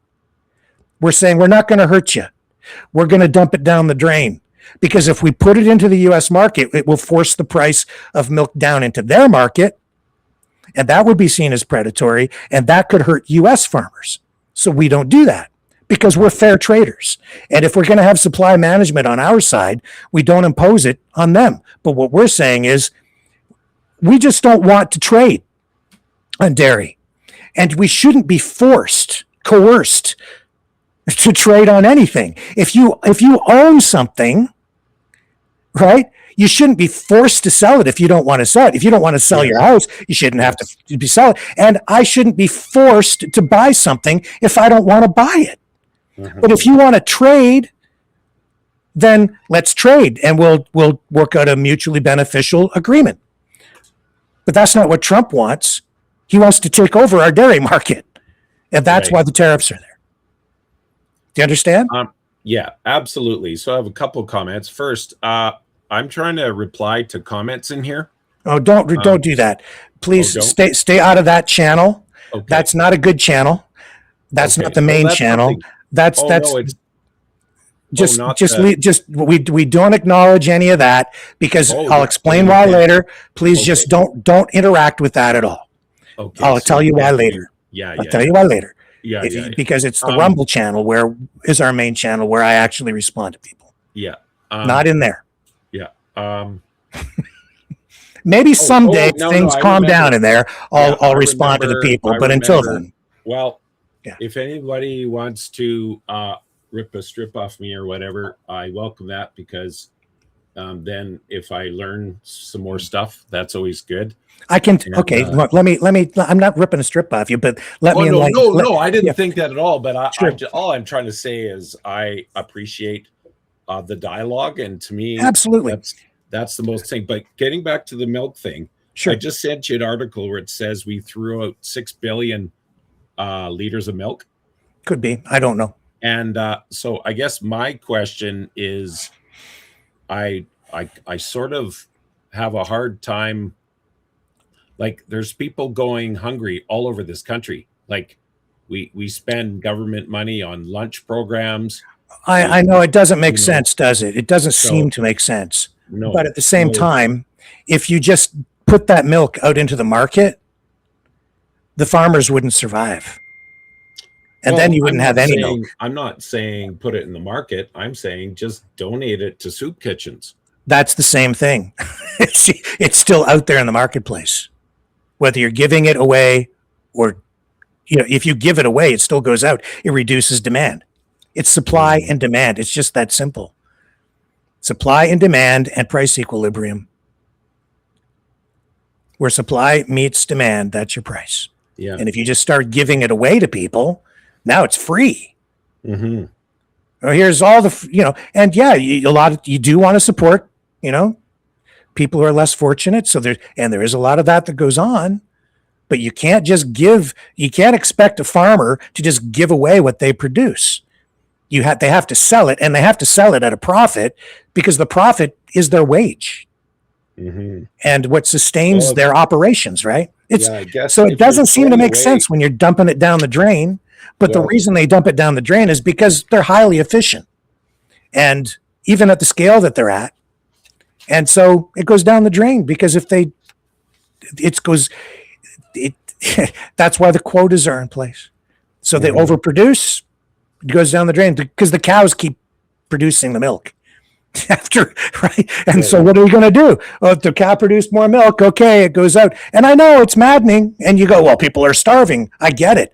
But everybody will starve in the long run if all your farmers are out of business, maybe, right? Yeah. So that's why a lot of these got to be accurate with your information and understand what the policies really end up doing in the end. Back to the cars. Okay. See, this is what, let me explain. This is there's so much propaganda around these cars. I heard it today, in fact, with the defense minister, with a journalist asking about the Chinese spy cars. Right. Okay. Paranoia will destroy you. Right. Okay. So I get it, but let me explain the tariffs. Yeah. Right. Babe. What people do not understand, because you have to look at the larger picture, and I've explained this several times on this program. Canada has been in lockstep with the United States since the beginning of the auto industry. We have built the industry together. We both benefit, always have. First through the, dawn of the auto industry, the Industrial Revolution, the formation of the Auto Pact, then through the North American Free Trade Agreement, then through USMCA after, which Trump negotiated because NAFTA sucks. No, NAFTA was pretty good, actually, in a lot of respects, although it did result in a lot of offshoring of jobs, which was a bad thing overall, but there were good things about it too, in terms of efficiency. But the point is, our auto industry, auto assembly facilities, and parts largely integrated. When I see here, this is my auto show. I know this stuff because I've been an automotive journalist for so long. Right. When I go over to the North American International Auto Show, and I'd sit there and I'd listen to the auto executives, and they would give speeches, and they would talk about how they treated always Canada and the US as one market. That's the way they treated it. Now, there were trade agreements back and forth which ensured the viability of Canadian auto plants. And I could get into the details, but I won't get into the nitty-gritty and how all those things came together and how they worked to ensure that the Canadian side of the auto industry remained viable. Mm-hmm. But it allowed us to have a wide range of cars that we could purchase, choice. If we were on our own, we'd only probably have one or two models because of the size of our market. But anyway, integrated market, always has been. Since the era of the Model T and before, okay? Trump era comes in, and Biden, and you're getting into the electrification of the auto industry. You have these government programs that come online where they're trying to push the market using government incentives, tariffs, grants, subsidies for automakers to electrify the industry. And they're afraid of China because China wants to dominate the world market in electric vehicles. Yeah. So they're focused on not like just their market, they're focused on the world. They want to supply the world with electric cars, and they have comparative advantage in many ways. So they're very efficient in doing it, and they're subsidizing, at least they were in the initial stages, their vehicles. So they're producing cars way below the cost of what we can do it over here because they're doing it on a much larger scale. But you got to remember, these markets, these producers are not just Chinese, and they're not just North American anymore. They're global. All right. They're world companies. They're multinationals. General Motors is not American. Ford is not American anymore. Right. Chrysler is not American.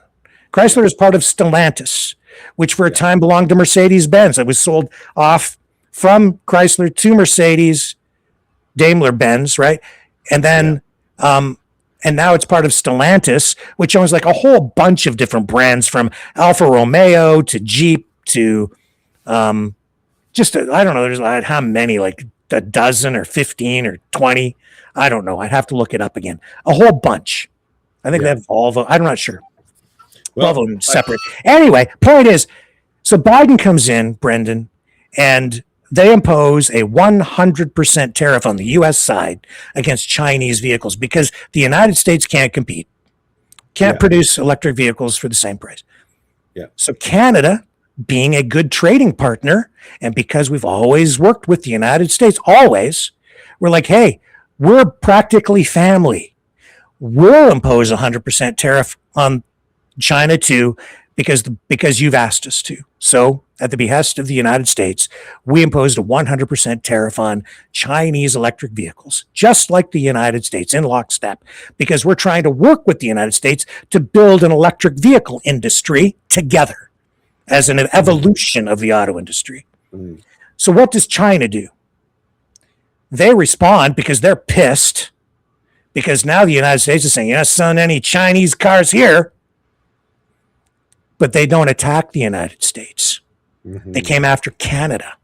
Mm-hmm. How? By imposing an 85% tariff on canola.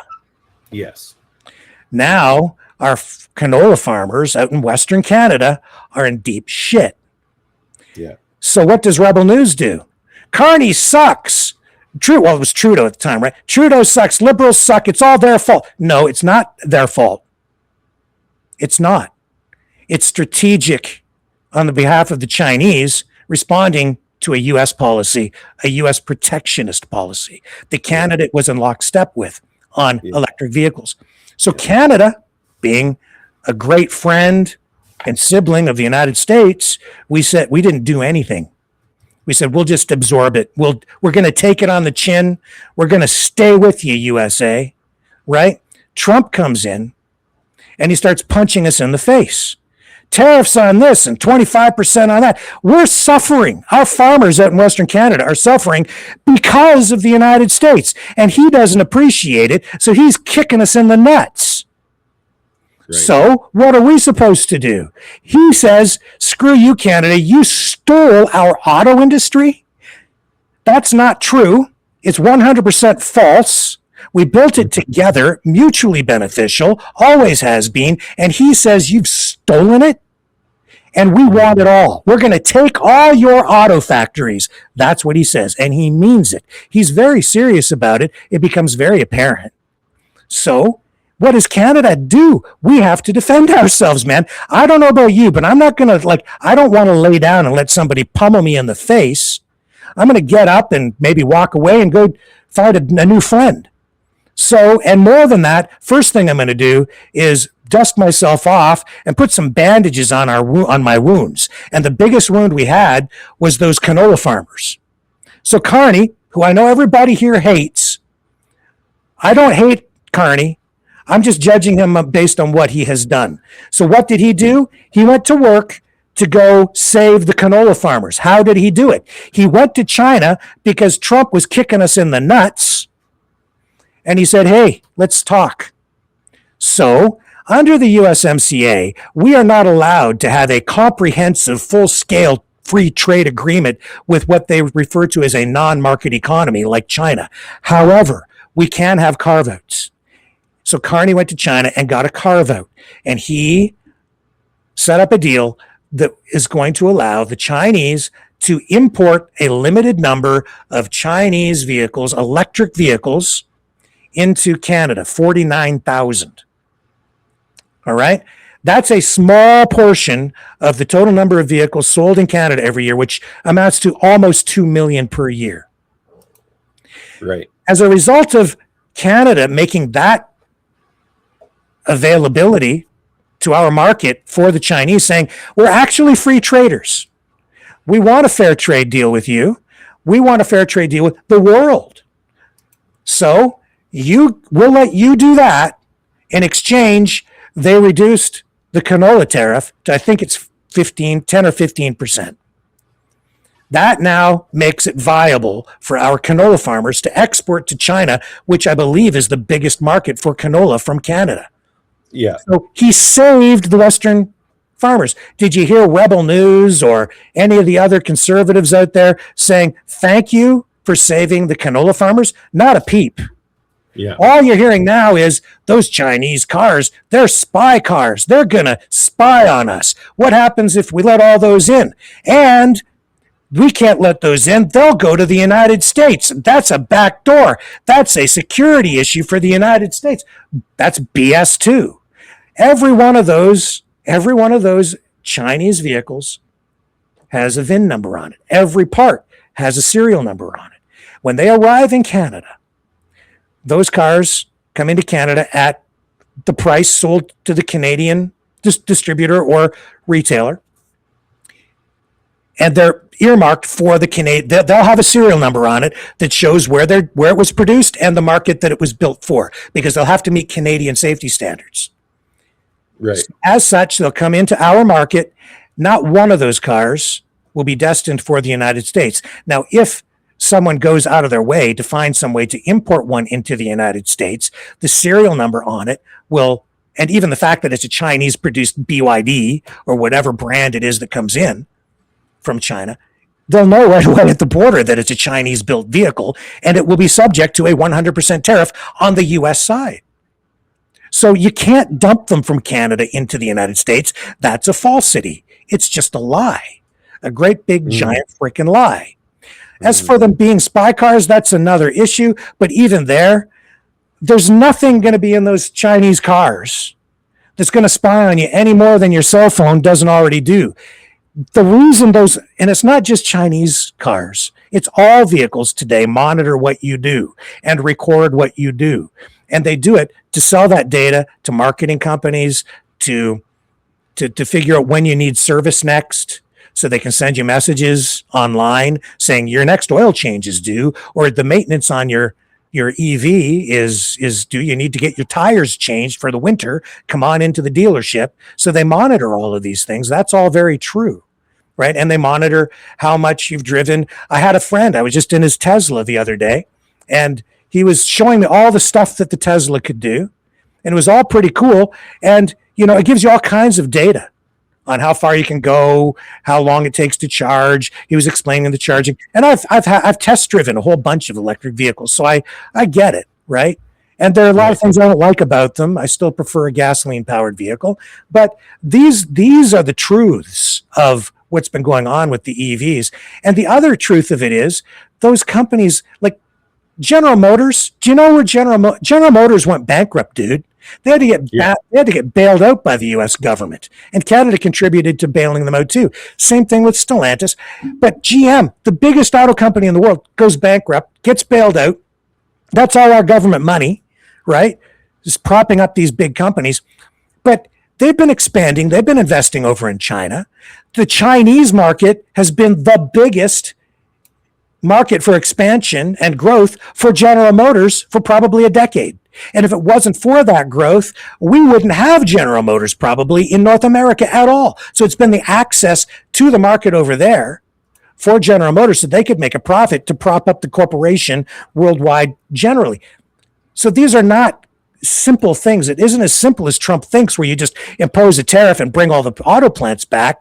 It's not that simple. Now, the reason General Motors is investing over there too is also because the Chinese do have tariffs, so they do build and other non-tariff barriers and incentives for them to build vehicles over there. But Tesla's building cars there. General Motors is building cars there. BYD, which is a Chinese brand, also building cars over there. But that's not so simple either, because U.S. investors, what's his name? The super duper mega rich guy. His name escapes me. He's one of the biggest investors in BYD, and he's American. So, what do you want to do? Jail that guy or tariff him? Like, what's the guy's name? Doesn't matter. It'll come to me later. So, Canada was just defending itself. Canada's pivoting. Canada did exactly what it should do. Carney did exactly what any prime minister, whether it's a liberal, a conservative, a new Democrat, a communist, a fascist, I don't care what it is. He did what should be done. He went and pivoted because Trump's not trading fair. He's cheating. In fact, he's the one who is violating the terms of the USMCA. He's the one who's tearing up the agreement that he negotiated in his first term, and he's not abiding by it. So what are we supposed to do, Brandon? Yeah. Like, really? It's complicated. Just anybody out there, if you have questions about anything I've said tonight, please email me, brandon@suchatime.ca, and I'll be happy to answer those questions. So are these your arguments for separating from Canada? That's my question. Because that's what we were supposed to be talking about. Yeah, I did feel like it would be helpful for things to be explained about that. So I guess probably the better way to do this would for me to say to you, Rick, like, what do you think, like, ear to the ground thing? Well, what do you think the temperature is for people, and like what questions they have about why Alberta wants to be its own country? I'm not sure I understand the question. What? Well, like, if you were to ask a person on the street in Ontario, why do you think Alberta wants to leave? What do you think they would say? I think they might repeat some of the things that they've been hearing online. I don't think that it matters what I would get from somebody on the street, because the arguments for separation, well, I guess it matters insofar as counter arguments to whatever the arguments are, but you have to start with the argument first and then respond to it. Right. Yeah, I think if I could go back in time, I would have encouraged Quebec to leave, because the thing is that I think that everybody should be paying their own weight, like pulling their own weight. That's reality. And so it's fine. It's fine that if some provinces don't have as many natural resources, I mean, and contributing to that, I mean, we would always be contributing more just because of our resources. But if you look historically over the last 100 years, Alberta has had an absolute raw deal. So, and with Pierre Poilievre voting for Bill C-4, that's a total, like, if you're concerned about freedom of speech, we find out that twice now we've gone to court and found out that the Emergencies Act was illegal, and there's no consequences for that. And the new bills, Bill C-9, Bill C-4 basically bans the Bible in all intents and purposes, because if you tell a child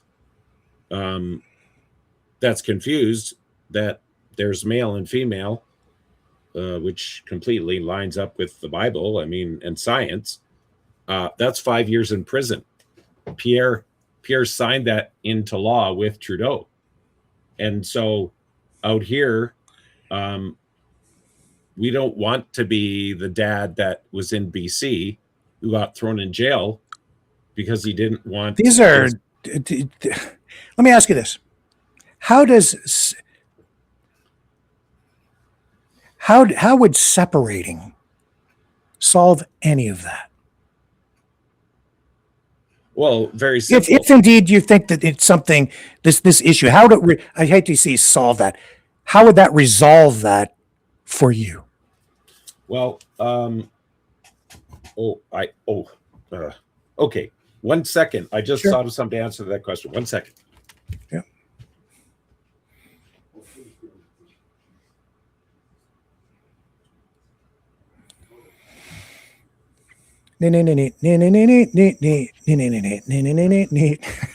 Okay. I should have thought of that. Let me just see if I can find it. I had a notepad with it written on there.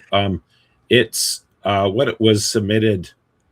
For example, the Freedom Convoy.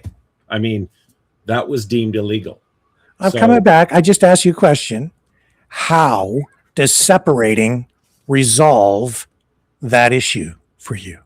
Well, because it solves that issue because now we can have a constitution with, at the bare minimum, a number. We don't have like in America, they have the Electoral College. Okay, right? Wait a minute. Let's slow down. What constitution are you referring to that you're going to have? A constitutional republic. And where's all this stuff written down? Because I don't know what you're like. What is it you're going to get? Is the question. It's going to resolve this. The main. So the difference between a constitutional republic and a democracy is mainly first you have the Electoral College. So in America, you have there's 50 states, you have 100 senators, 2 senators for each state. So even if there's over-representation in a state like New York and Florida and California. How does so let's just cut to the chase. So you want a U.S. style constitution in Alberta? Yes. So how does that resolve that issue for you? You mean the separation issue? No, the issue of, well, you said that the Canadian government has banned the Bible, right, which is not really accurate, but I'll just leave it there. If you go to jail for 5 years for telling a child what the Bible says about gender, that's pretty okay. Let's just take, because we'll be an hour on that issue alone. So let's just push that aside. We can talk about it more another time. But if that's the issue for you, or one of, how does separating and adopting this alternative U.S. style republic system, how does that solve that issue for you? Well, the citizens of Alberta have written Alberta basically Bill of Rights. And so, for example, we wouldn't have Bill C-9 that's coming down the pipe. That's what you won't have. I want to know what you're going to have that's going to resolve any of this for you. Well, by separating. So by separating, it would stop the constant theft and resources, first of all, which would then now theft. Well, that's a loaded word, and that's an issue unto itself. You're going to have additional expenses. It may not work out the way that you're thinking, and those are numbers. I want to know how separating solves the issue that you just identified, which is a core issue for you, of banning the Bible. So Alberta has basically already voted, for example, there's no surgical sexual mutilation of children. Doesn't matter what Alberta's already voted for. You're getting a completely new system. How do you know what you're going to get on the other side? Well, the Albertans have been very clear that they want to be just left alone with their guns. Ottawa. Now you're talking about another issue, guns. Well, right. It's all these issues. It's gun, it's gender, it's It's So theft of how does resources, separating it's- just resolve all these political issues for you?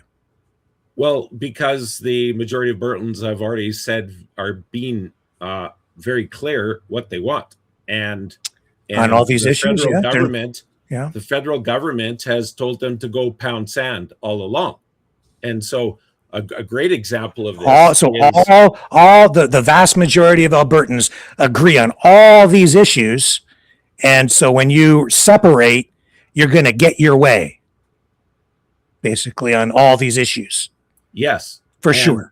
and so, and well, of course, with their when the Americans decided that they were going to free themselves from the tyranny of Britain, there of course there's never a guarantee, but a friend of mine said it this way: you can stay on the Titanic, or you can get in a wooden lifeboat that's still seaworthy.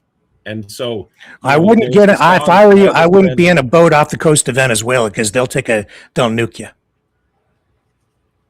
Oh and they yeah, ain't going to ask questions first. oh yeah, absolutely. Yeah.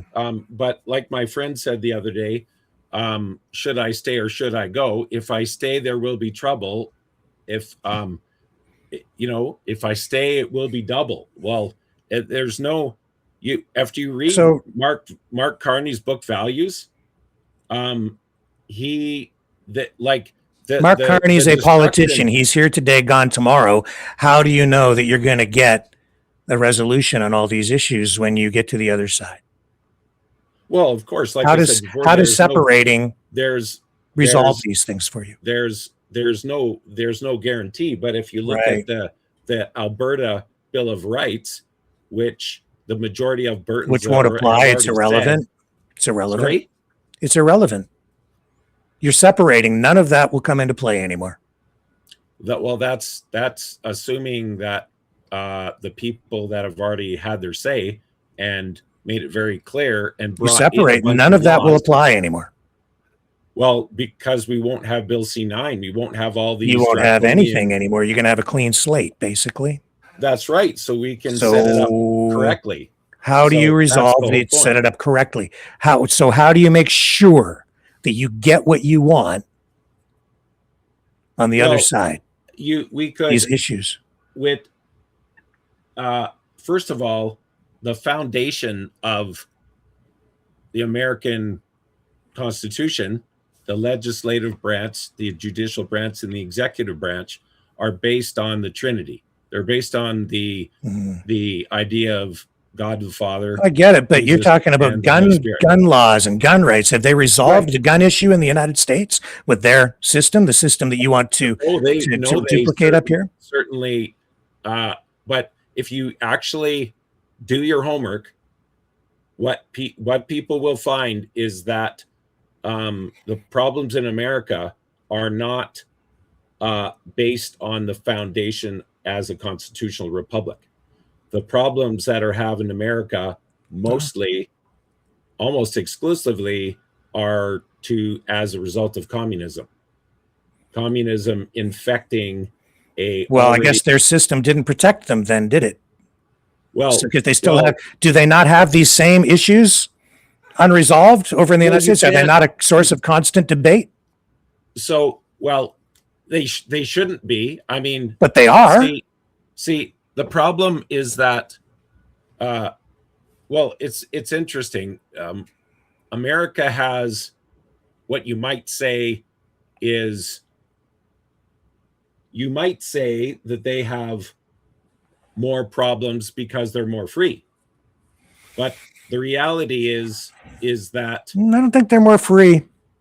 I mean, there's no the people that all the people that were on the caravans from South America coming to America weren't confused about whether or not America was the best country to be in right now. I mean, you have Iranians walking around fully aware and knowing that they could be in the wrong place at the wrong time and be on the end of an American missile.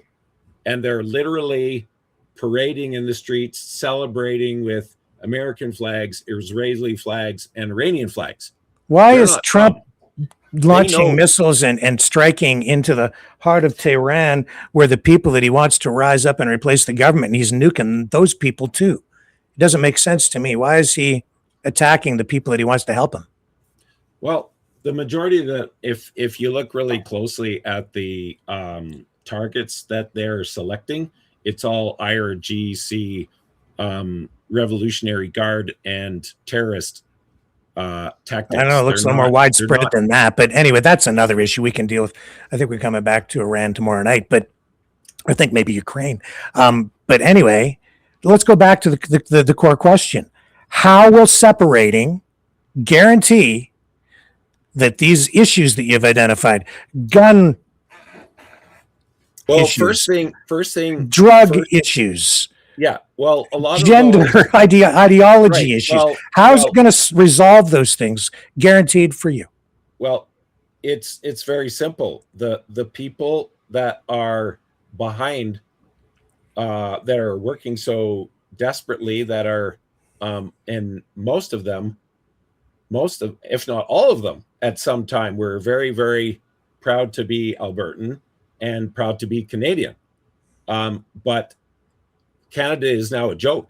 I mean, the whole Canada. You're not answering the question. You're just crapping on the country, and not answering the question. Well, I'm not. See, we should be crapping on the Liberals. I mean, for 10 years they've been surgically sexually mutilating children. Like, everybody that has any shred of decency should be up in arms and absolutely. So how are you going to make sure that these issues are resolved? Well, we're going to have a constitutional republic that is not based on communist liberal ideology. And that's it in a nutshell. These are issues that people debate. These are issues that even on the US side, which has a system that you want to duplicate, these are issues that are not resolved over there.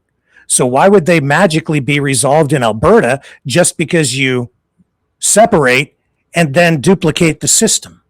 Well, the short answer to that is a bad America is much preferable to a good China. You cannot duplicate something horrible and then expect it to be good. Everybody knows. I see a lot of pretty horrible things down there, Brandon. Oh yeah, of course. I see drugged out, burned out people, zombies in a lot of U.S. cities. I've been over to Detroit a lot of times, and a lot of the burned out areas over there. A lot of problems over there that I don't see over here in Canada, like really serious problems. A lot more guns shooting people, a lot more of that. I see a lot more poverty, like serious poverty. Okay, so I also see a lot more wealth. Yeah, I see good. I see bad. So do you know the top 30 murder capitals in America? Who runs them? Oh, you're going to say it's all Democrats. Well, okay. Yes. For 20 for right. So what are you going to do to make sure? What are you going to do when you separate to make sure that doesn't happen in Alberta? Well, there is no guarantees.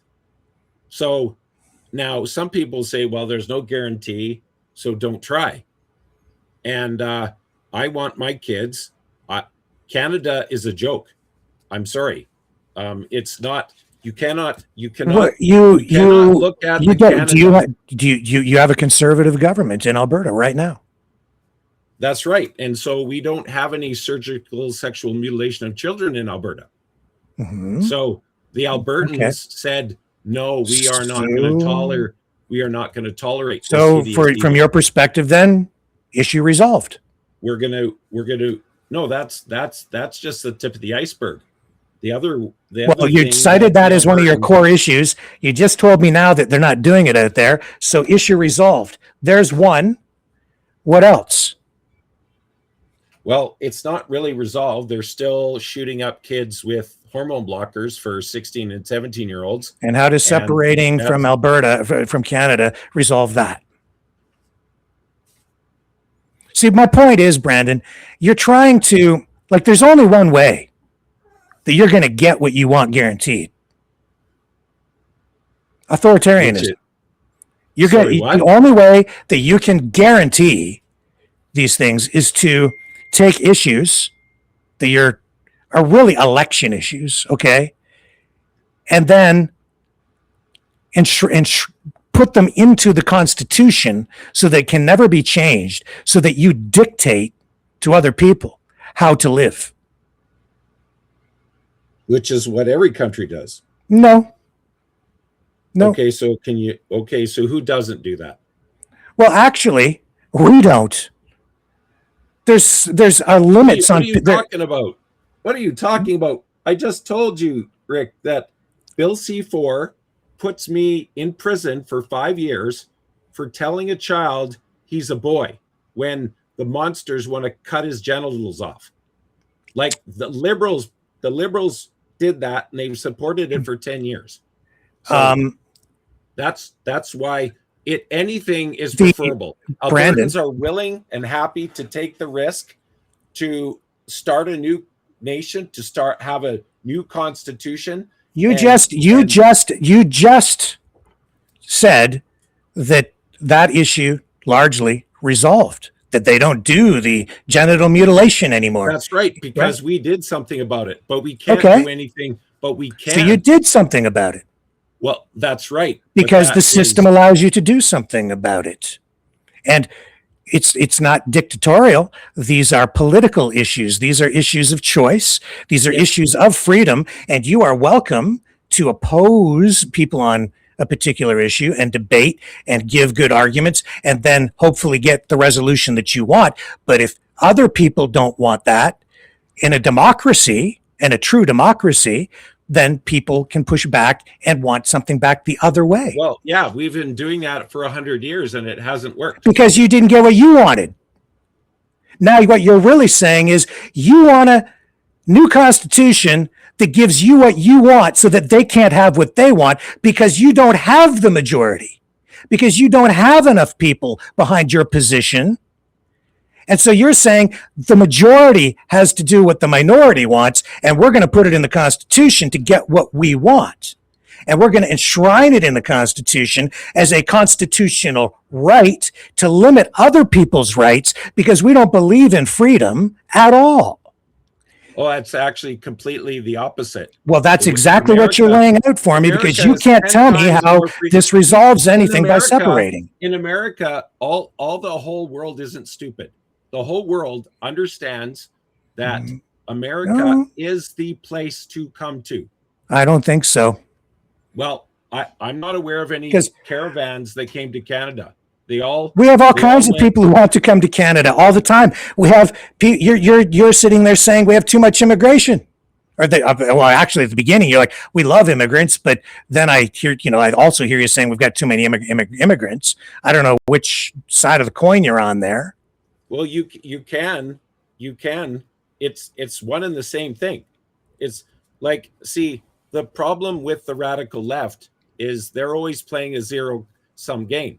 If you have a concern with immigration, you're a racist bigot. If you don't have, like, do you have a concern with immigration? Well, when you see that we have so many people dying and the wait lists for every single medical procedure almost under the sun is ridiculously long, it's clear as the nose on your face. You actually have to be lying to believe that there isn't a critical. Okay, so why does separation solve that?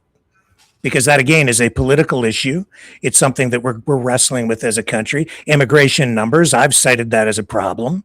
We have too many people just Right. in There's general not- coming in. We don't have, enough the capacity to respond fast enough, to build enough homes.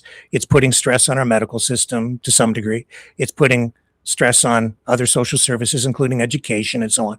And so we need to moderate that so that we get a better outcome for everyone, including the new people coming to Canada. Trudeau said on national television, there is no Canadian identity. He said we are the first post-nation state. So I'm going to vomit if I never hear another person attempt to make a claim about being proud to be Canadian. No, the guy that you voted for says there's no such thing as a Canadian. And they said it for 9 straight years. And then when Carney comes along, elbows up, Carney, oh, now we're going to be all patriotic about Canada. Carney didn't have, there's never been a time in history where a government that has run $50 billion deficits for a decade got reelected. That's never happened. And so, well, what was happened? Carney's whole campaign was, I'm not Trump. And so people fell for it. And we don't want to be communists anymore. And if the rest of the country, we're not, first of all, we're not a communist country. And Trudeau's quote, not fully understood. I didn't understand it when I was presented with it. I was being fed that quote through conservative media, but upon further reflection and further research to fully understand what he was saying at the time, it's a more complex phrase.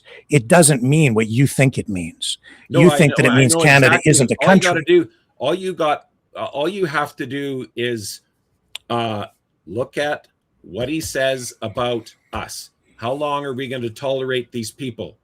Well, a lot of the people, like that doctor in New Brunswick, that said people who don't take the thingy should be punched in the face, and he wouldn't cry at their funerals. Well, he got the third thingy, and now he's dead.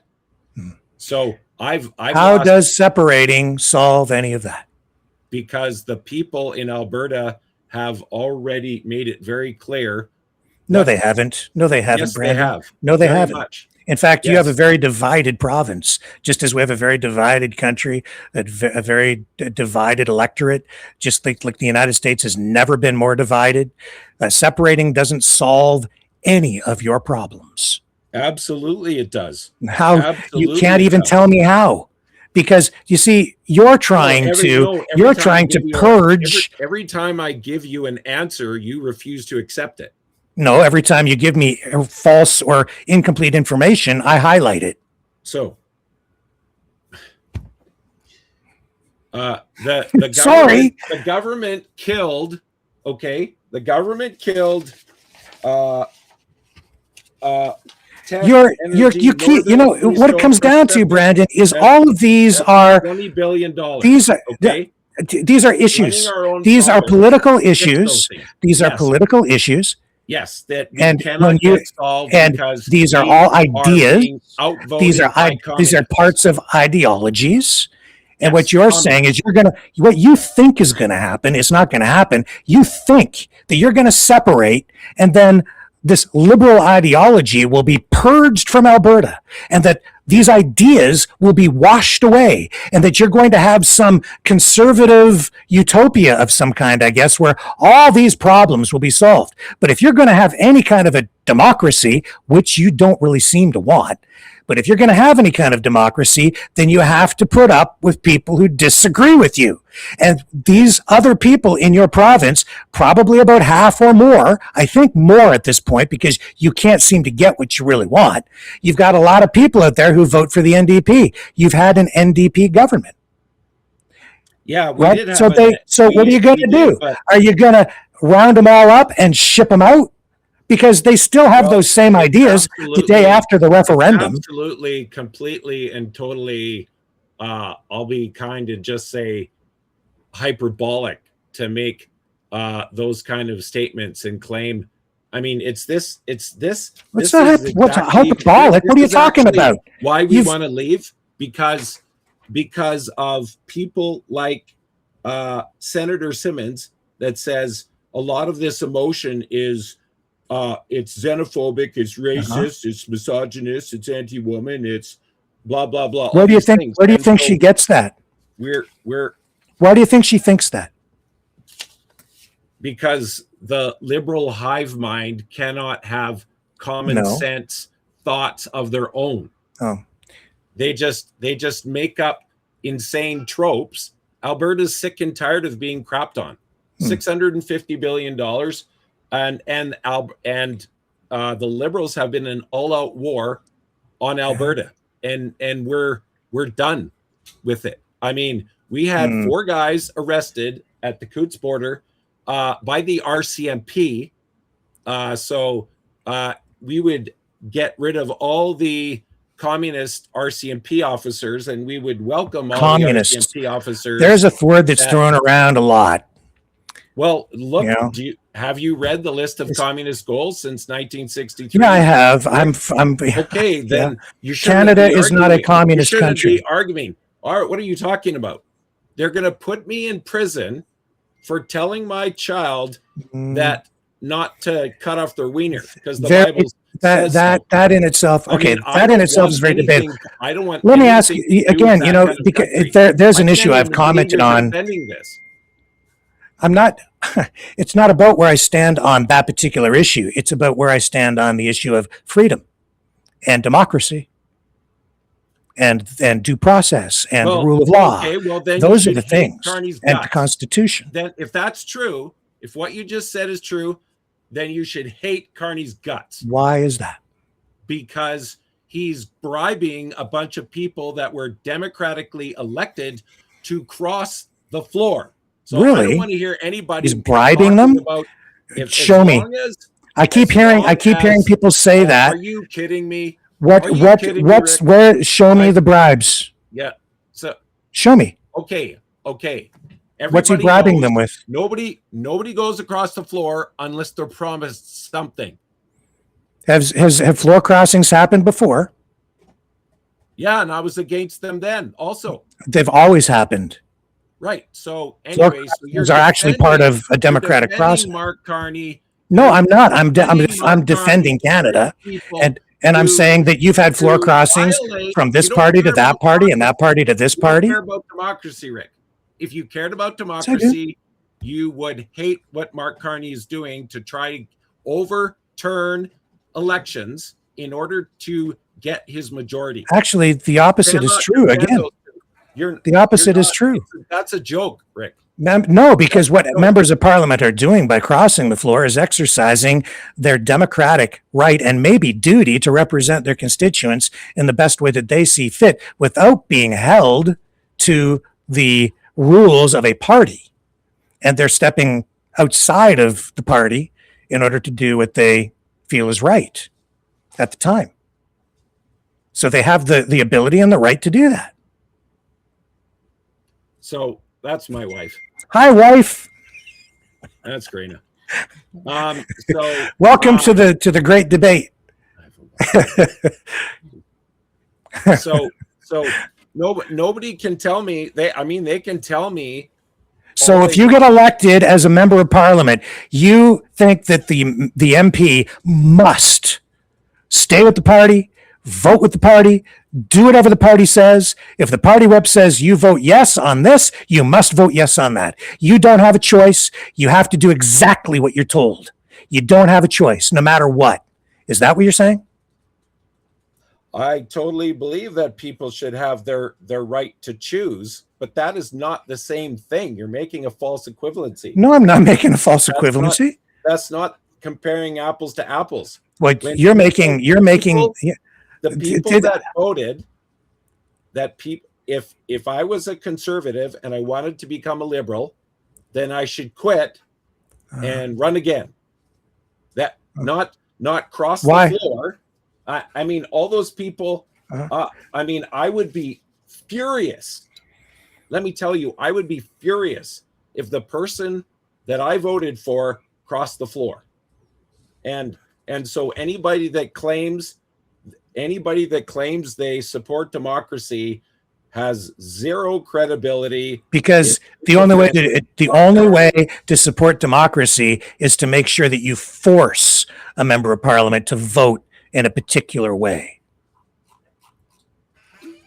And you don't even know when you're elected what the issues of the day are going to be, or the issues of the time.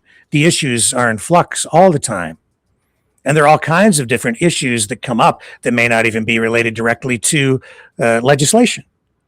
So there could be a lot of reasons why someone crosses the floor. There could be corruption in your party that maybe you become aware of. And so you feel like the best way to represent your constituents is to leave that party and cross the floor and join the other party in order to fight the corruption on the side that you were elected upon. Now, you're going to pay a price for that, maybe, when it comes time for re-election, because the party won't support you anymore. And even as a sitting MP, you won't be sitting as a liberal or a conservative, regardless of which way you go. But if you truly believe in democracy, that's part of the beauty of the Canadian system, is that no matter what, a member of parliament always has the right, always has the ability to vote with their conscience and vote with their heart and vote for what they think is right at the given time.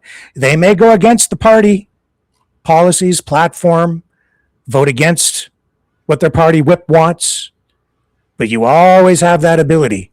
And I'll tell you this, I think that if the issues were aligned in a way that you needed someone to vote against their party to get you what you wanted, with regard to the gender ideology issue, you would be applauding a member of parliament for having the bravery to stand up to their party and vote for what you want. Right? In fact, I've heard exactly that argument leveled against even the Governor General and even the King, as far as giving royal assent to legislation that people don't agree with. Well, it's obviously a dictatorship because he gave royal assent to this piece of legislation, to this bill that I disagree with, and he should have voted against it by refusing to sign it. You see, well, but these are other issues. I'm just saying, Brandon, that democracy is democracy and freedom is freedom. And if you want to if you want true freedom, then a member of parliament needs the freedom to vote in any way that they see fit on any given issue. Now, they may choose to vote for a variety of reasons in favor of something that maybe they're not even in favor of in order to get something else on something else.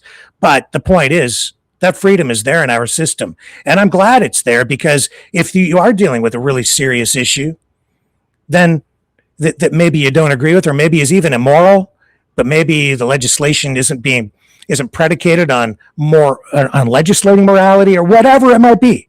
But if it's maybe an issue of going to war, who knows what the issue could be. But the MPs always have the ability to vote against the prime minister's wishes and against the party whip if they so choose. Yeah, up to and including crossing the floor. It has happened many, many times in our system. Hell, man, it's even you cited something very important yourself. Ronald Reagan used to be a Democrat. Then he became a Republican. He crossed the floor. That was a personal choice. That wasn't. So too is it a personal choice with every one of these MPs. Well, right, and every one of them risks something more when they do that, because getting reelected the next time, very difficult if you've crossed the floor, because now you have alienated the base of support that you've had in your home constituency. And the people who voted for you, the people who put you there, that's your grassroots party support. And the party isn't going to support you anymore. And the party that you cross over to, they probably won't support you either, because if you're a conservative, you cross over to become a liberal, the Liberal Riding Association, those people, they probably have somebody else in mind to replace you for the next election. So chances are, as a floor crosser, that's probably the last time you're ever going to be elected. So they're going to pay a price coming out the other side, very likely. It's just not that simple. Well, maybe to me it's very simple. You don't go into a political role. You're just upset because it didn't go your way. No, there's a difference between good and evil, and this is the problem. The liberals think there's good, and then there's this gray area in the middle, and then there's evil. Well, if anything has made it so crossing clear is evil of our political system, well, you have the Leave the Walk Away movement in the States, which was started by a gay Hillary voter when he realized that he wasn't allowed to think for himself in this party. And so you can go on YouTube and see thousands of videos where people that were gay, lesbian, all these, Chinese, every single color of the rainbow, and everything, saying why they left the Democratic Party. Okay. And the liberal government is doing everything in its power to make Canada not to take away democracy. That the Liberals do not believe in democracy. Alberta has been trying for 100 years to get a fair shake. We still have six senators. Why do you say 100 years? Why 100 years? Like, you're going all the way back to the founding of Alberta, I guess, right? Yes, absolutely. Tell us about that. Because almost barely after the ink was dry, that was when the government started robbing Alberta. Whoa. What do you mean after the ink was dry? Explain what you mean by that. I'm not sure what you're talking about. Ink was dry. The government made it so the farmers had to give them the grain. Then the government sold the grain and kept profits, and then gave the leftovers to the farmers. And that's where it started. And then when Alberta got oil, it was just more of the same thing. And so we still have, PEI has 4 senators and Alberta has 6. They have 200,000 people. We have 5 million. The Liberals could easily do something about this. So what you're going back like 100 years, like what you're going back to what is it? No, I'm going back like to create. So what was it? You're saying at the beginning of Alberta, it was like, tell me how Alberta was started and what all that's about and why, where's the foundation of all this come from? So I'll read this again. We desire that the great trade of the prairies shall go to enrich our people to the east, to build our factories and our places of work in every legitimate way to our prosperity. That's Clifford Sifton, the Minister of Interior in 1904, a year before Alberta signed. The plan signed into Confederation. And so to this day, Alberta has 6 senators.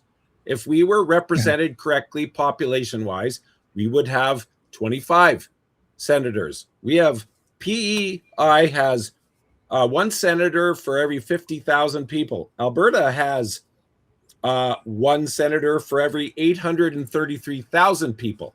So it's impossible for us to get treated fairly democratically. We've done that, tried 100 years. We've tried everything. It doesn't work. We even elected our own senators. And so we've had senators and elected senators in waiting, ready to be appointed by the government. And the government, the Liberals said, go F yourself. We don't care if you elect senators. We're going to appoint whoever the heck we want. And so, I mean, during the Trudeau fiasco, the senator, what was the name of the senator that you mentioned at the beginning? What was her name? The one that screams how we're all racist, bigots, and homophobes. Yeah, Paula Simmons. She's from Alberta. Right, but she wasn't democratically elected. She's just not on your side. She wasn't, but I can't be on the side with communists. So it's very simple. If you're fine with surgically sexually mutilating children, you are a communist, and I cannot be on your side. It's that simple. She's still from Alberta. It's a different. You got one from Alberta, and you're just not happy with her.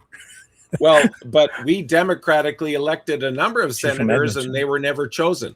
Well, I can't speak to that because the Senate is a Senate of appointments.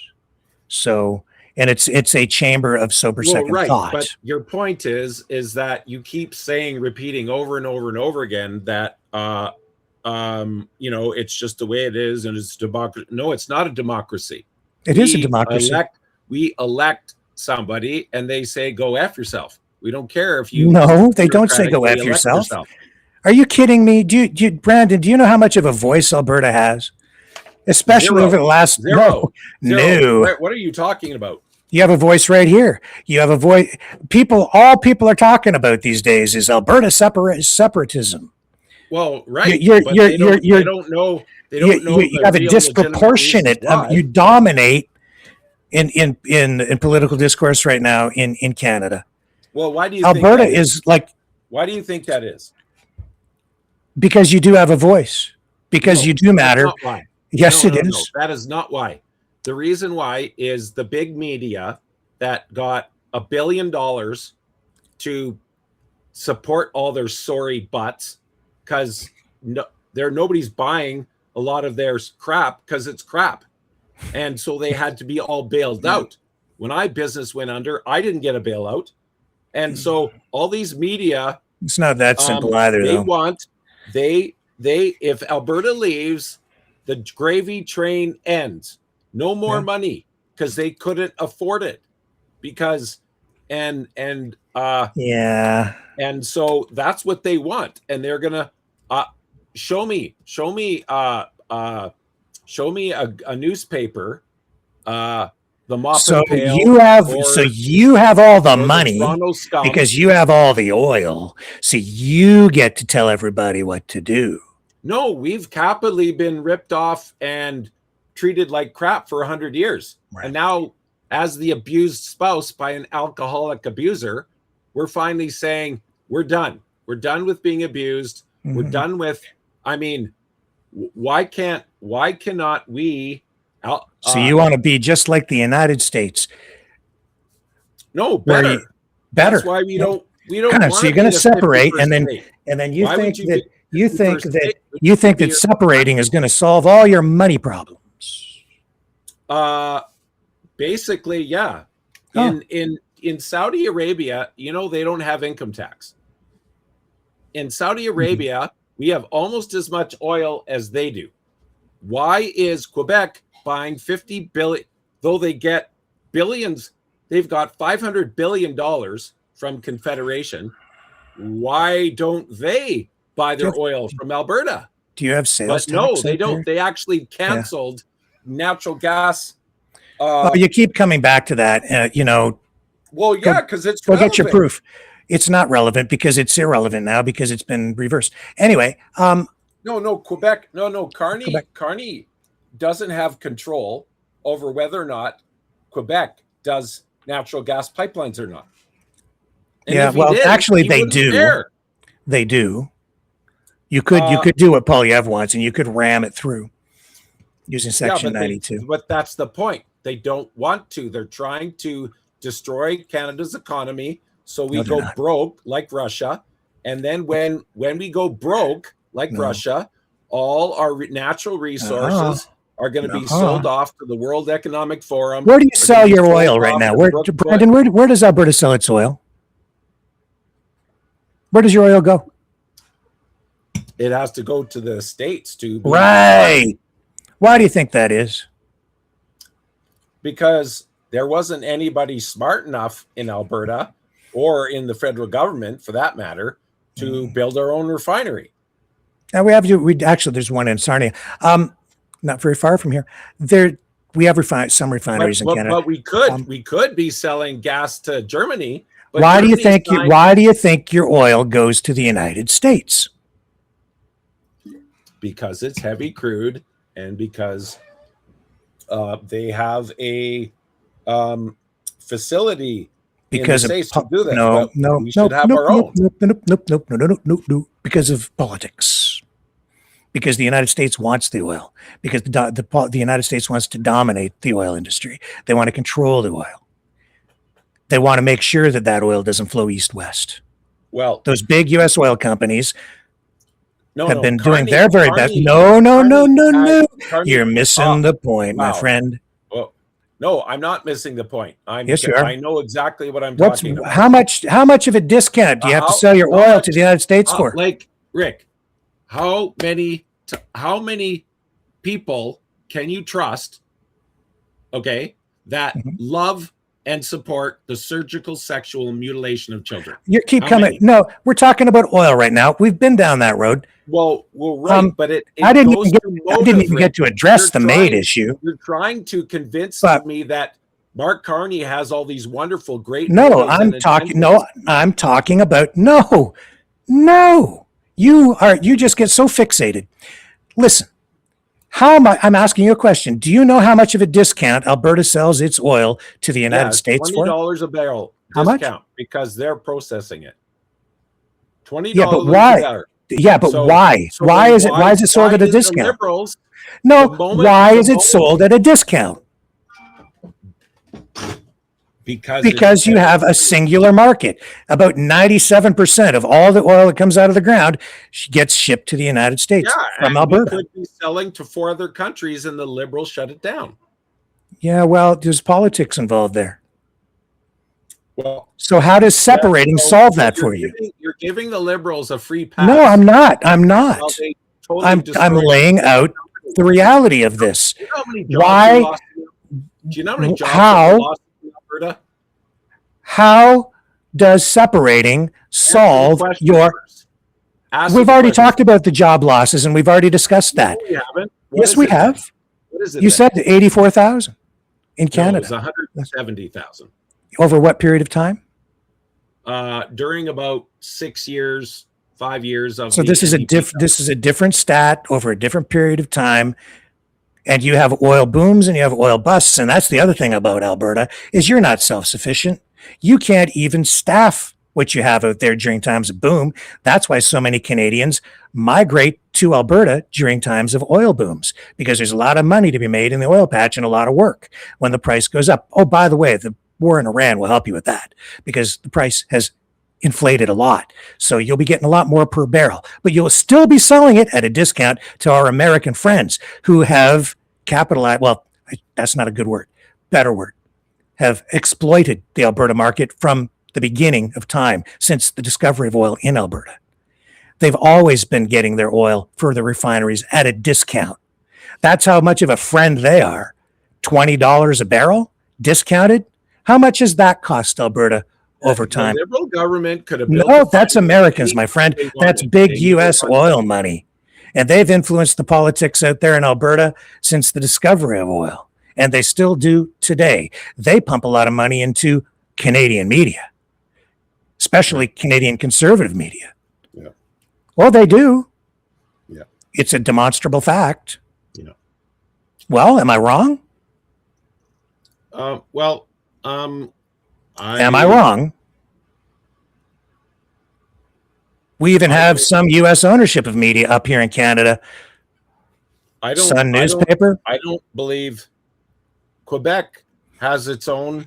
That's another I- issue. I I'm talking about your oil going to the United States, Yeah. and there is a pipeline Yeah, that goes to the reason- West Coast the right reason- now. the reason- Why do you think it's so hard to get a pipeline built to the West Coast? Where would that Because- oil go? Because the province of BC are radical terrorists. Radical terrorists. Okay, where's the They oil, allow Saudi- Brandon? They allow Saudi tankers in there, but they don't Yeah. allow So, Alberta. okay, so if you separate, is that going to solve the problem of getting your oil out to the West Coast? Well, it's Through very BC? simple. It's very simple Is how it? that's going to go. First, BC is very dependent on Alberta oil, so it would be extremely difficult to run everything they need to run without Alberta oil. That's one.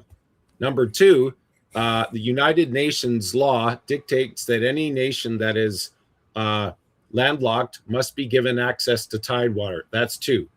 Three, BC has to transport a ton Which of law? product. Which law? Sorry, Which law? Which international law says you must be given access to United tidewater? Nations global law. It's not United Nations, but it's international law. Is the Oh, so proper term. now we're worried about rules-based international order, which Trump has rejected. Your U.S. system, he doesn't give a damn. He's made it very clear.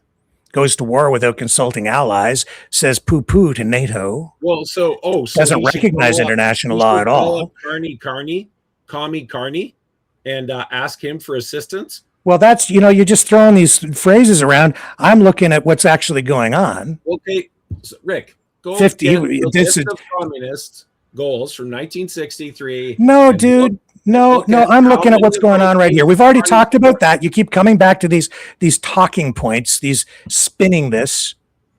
Well, because that's what's we've got a guy in the White House who's threatening to take over our country. No, we've got a guy. He's what? Not threatening to go over, take over. No! What's the 51st state rhetoric all about? Yeah, because he was poking fun at Trudeau. Oh, I see. He's just joking. All he was doing. He's just joking, is he? He's joking about Greenland. Is he joking about Cuba? Is that why he has warships and armada blockading Cuba? You say that there's international law that guarantees access to tidewater, and they're not letting any energy in. Hang on a minute. Defend communism the whole show. I'm defending freedom. I'm defending international law. Yes, I am. Well, there's hundreds of thousands of. So is it okay? So you think it's okay for the United States to just blockade a whole country and prevent food, medicine, energy, water from getting into the country, to starve them out? So are you going to show me a story somewhere that shows that Cuba, somebody's starving in Cuba? Yeah, there's all kinds of. They've been talking about it since Trump sent them down there, dude. How do we know that those are true? I mean, the media. Oh, I see. So it's all fake, is it? All the interviews, all the people talking about the garbage that's piling up in the streets because they don't have fuel to run the garbage trucks right now. These problems that are being created in Cuba. This is and it's not just me saying it. It's Trump. He's bragging about it. Well, this is what they're doing. This is your system that you want. Is that what you're going to do when you're separated, Alberta? You're going to start rounding up all the people you disagree with or disagree with you and deporting them all because they disagree with you? Well, that's when the radical left. What about the radical right? What about the radical Christian movement? What about the people who just want to be authoritarians? There isn't a radical right. There isn't a radical right? Well, who's the radical right? There's nothing more radical than a liberal. Like, they're off the rails. Yeah. Well, sometimes Albertans that's true. Are like straight up normal. They're compared to all of you. All the Albertans are normal. Well, you don't have any diversity in thought. Everybody thinks the same. In the country that doesn't allow little girls to be surgically sexually okay. So you're going to legislate. Arguing with that. So you're going to legislate that. You're not going to legislate it. You're going to constitutionally enshrine some sort of a right. How would you solve that? Okay, so tell me what that looks like. You just have a constitutional republic. It's very simple. They haven't resolved that in the United States, and they have a constitutional republic. Yeah, Trump wrote an executive order to end it. So that's when you have strong leadership. Unitary executive power of the Sharpie. Getting mutilated. And then the next president comes in and can change that. Yeah, he could. Good. But the responsibility for the correct governance of a nation is not only on the government. The people have to step up to the plate. And I don't see how having a constitutional republic solves anything if you're just talking about executive orders. And I'll tell you this, people sit and scream and yell about Carney being a dictator and saying we don't have a democracy.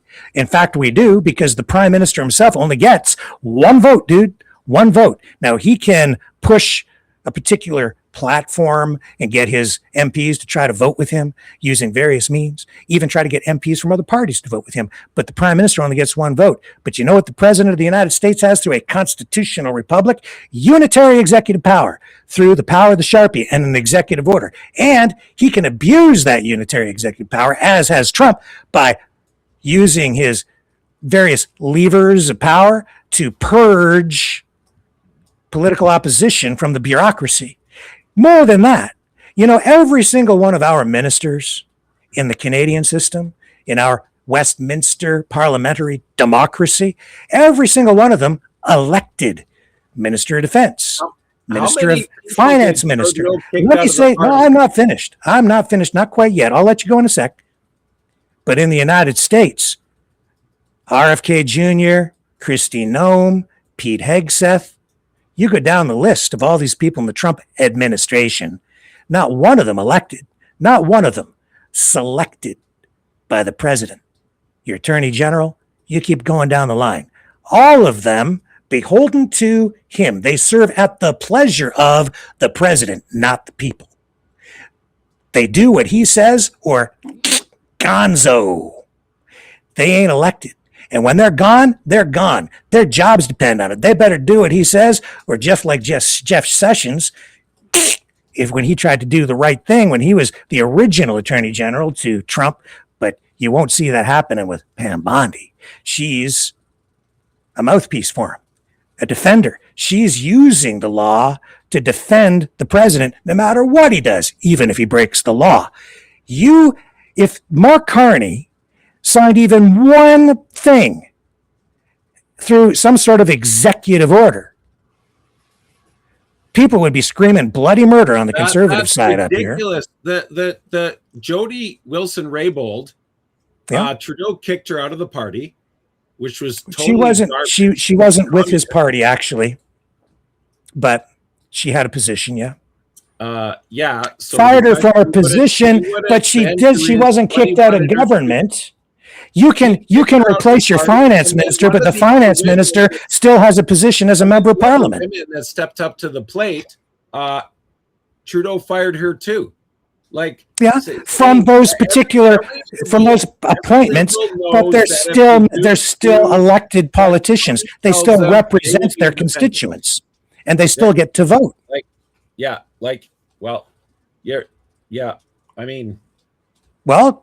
can't defend it. Floor is yours. Why is it better? It's not better. In fact, the United States isn't a democracy at all. It's 100 times better. Millions of refugees that will tell their story over and over and over again, how blessed they are to be an American citizen, and they would the stories on YouTube go forever. Yeah. Whereas with Canada, you have people leaving and moving to Nicaragua because it's a hellhole. I have so many friends. I have Chinese friends. I have Ukrainian friends. I have Russian friends. I have Romanian friends, Polish friends, and all of them are like, I left a communist country. Am I wrong? Am I wrong about these people in the Trump administration being selected? Name me anybody that was elected to these positions. That doesn't. There's probably a million Canadian bureaucrats that are elected. Those are not. Those are we have a cabinet, and you have democracy in this country. No, yes, we do. Democracy. Why? Because of the Dominion voting machines. No, because the Freedom Convoy was found to be illegal as it was. Yeah. And there was no consequences. There are consequences. And instead, the government reopened the case and retried it. That doesn't happen in America. It once it's found illegal, it's illegal. Yeah. They don't retry it. But because Trudeau wanted to get away with his jackboot thugs, and that's a direct quote from the RCMP, by the way. That's not me exaggerating. That's RCMP texts said, yeah, wait till they see our jackboots on the ground tomorrow. Yeah. They literally shot with a tear gas canister, a rebel news reporter. Oh my. Yeah, I know. And I also blah blah blah. I know all that. I also see American citizens being shot in the face and killed in the United States by ICE. There's a Uh, far cry between a tear gas canister and being shot to death in the street multiple times, if you're like Alex Preddy. if you're endangering the life of the ICE agent, you should be shot in the face. Right. That's very simple. Don't break the law. Like, why does the radical left, yeah. the radical left always has more sympathy for the criminals than the victims? So Alex Preddy was a criminal? How many times was he shot? 10 times, I think. Yeah. And what did he do wrong to deserve to be shot and killed? If he was doing what the officer told him to do, he wouldn't have got shot. No officers want to shoot anybody. And black professor, if the Freedom Convoy protesters didn't do what the officers told them to do, should they have been shot in the face? They weren't breaking the law, Rick. So weren't you're they? totally wrong in this. Actually, they were clearing them up because they may have been in violation of law. Wrong here. Own it. I'm 100% wrong. I don't know about that. If you could do one thing on the show, yeah. Admit once on the show that you're wrong. Sometimes I'm wrong, but I'm not wrong about this. I'm asking you a question. See, wrong. No, I'm asking you a question. See, the thing is, Brandon, you don't think the Freedom Convoy protesters should have been shot because you on their side, but you're not on this. But you think Alex Preddy deserved to be shot 10 times because you're not on his side. It's following. Are they following the law or not? It's that simple. Well, the Freedom. What time is it? It's Freedom Convoy protesters were not following the law. They were told to leave, and they didn't. They were. Yeah, they were following the law. No, they were following the Canadian Charter of Rights and Freedoms. They still overstayed, and they were told to clear out, and because they were in breach, they should have left, but they didn't. Yeah, so it was illegal. It was illegal. Yeah, it was. Did they deserve to be killed? No, but any person, but they were following the. It gets it's confusing, isn't it? Natives. Trudeau got the RCMP when the natives were protesting on Parliament Hill. Mm-hmm. He brought them tea and cakes. Okay, he wouldn't even meet with the convoy. All right, they were threatening to kill him, so maybe that might be why. Look, man, I think that the Freedom Convoy was a good thing in many ways, and also there were some parts of it that were not good. Yeah. That came to the surface over time. I'm dying here, so yeah. Well, I'm just gonna come back to my apple. Yeah. You think that Alberta holds all the cards and that you deserve more because you have all the oil? No. I really wish we could. Is there some way you could do a chat in the future? Yeah, we can. But let me just finish with this. Just a point, okay? You guys out there being told how abused you've been, how you've been taken advantage of. The reality is Canada has one of the highest standards of living in the world. And it's not just about money. It's about quality of life. Albertans, whether you care to acknowledge it or not, you have one of the highest standards of living in the world.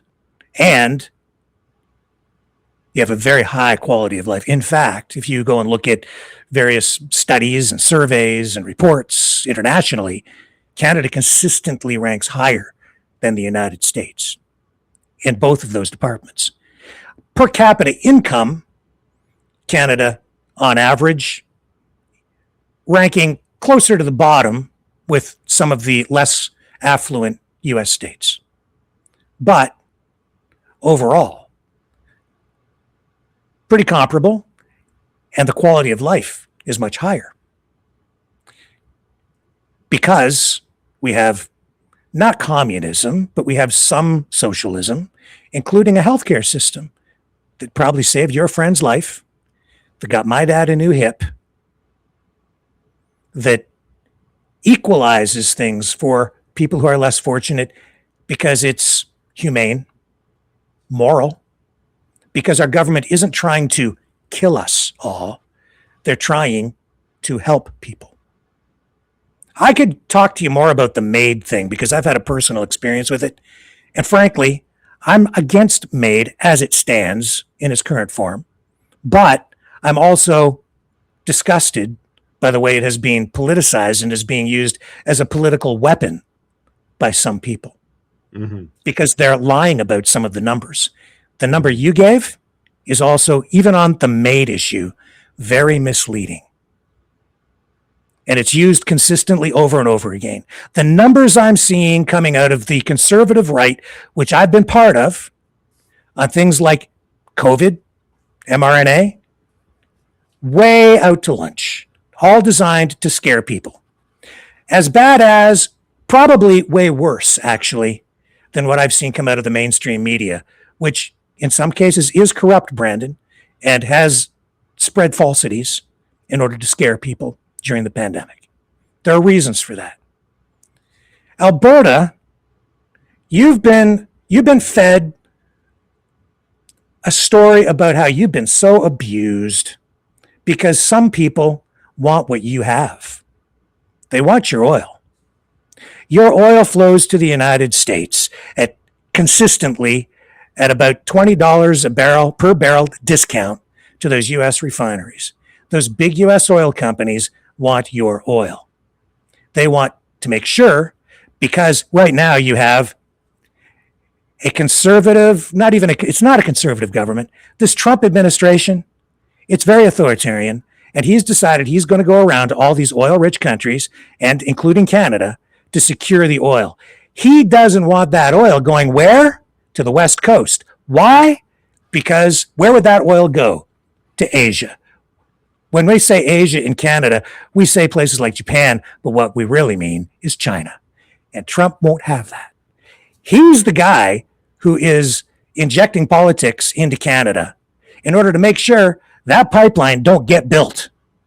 And yes, there might be corruption in the Liberal Party and in the Conservatives and among First Nations, because when they line the pockets of certain people and big oil comes up here and they start getting involved in Canadian politics and they line the pockets of certain media people, feed certain podcasters, inject money into political activist groups out in Alberta, yeah, they come down on the right side of the issue to make sure that, yeah, well, they pretend that they want that pipeline built. At the same time, they launch legal lawsuits through fake, even political activist groups to create blockades and delays to pipelines being built. And then it complicates things and things don't seem to make sense. See, you separate and you're screwed.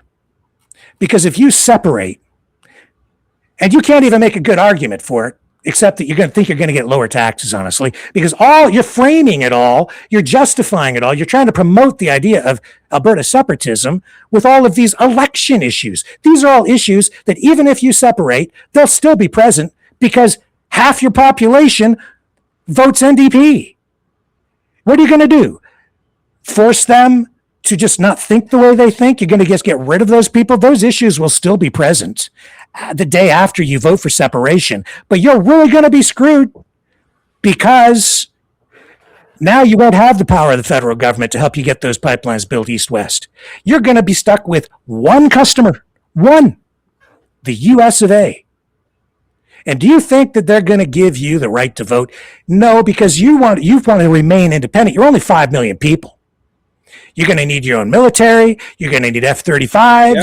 You're going to need all of these things, and that's going to jack up your taxes. Norway, so there go your savings. Population, and they have a $1.8 trillion. And then these big U.S. oil companies are going to come up there, and they're already there, and they're going to make sure that that oil flows only one way to the United States, to the refineries.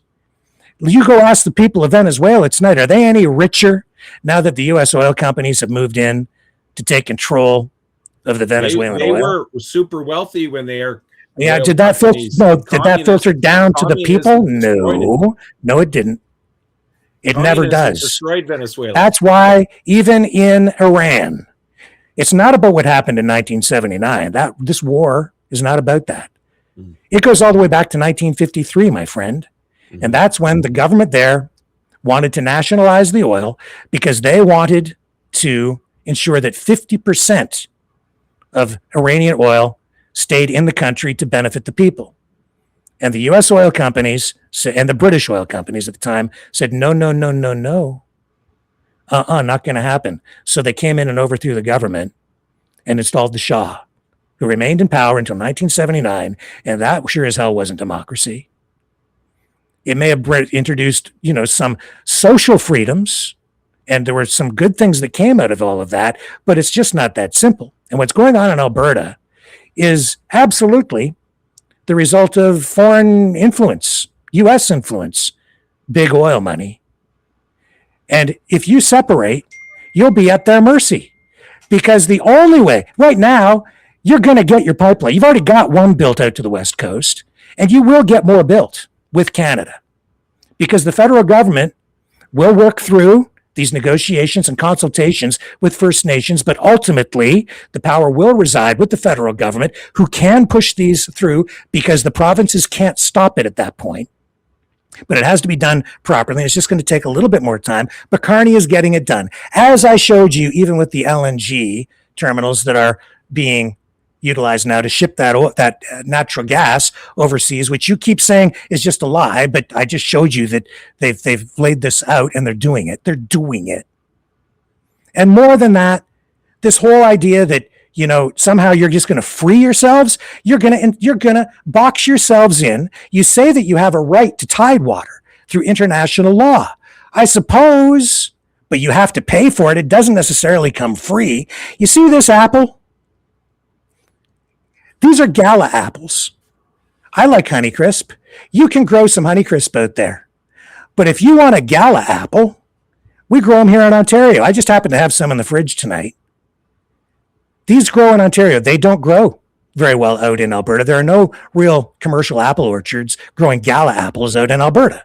So if you want a Gala apple, we'll happily send it to you, but it's got to go across Manitoba and Saskatchewan, and then it's going to get out to you.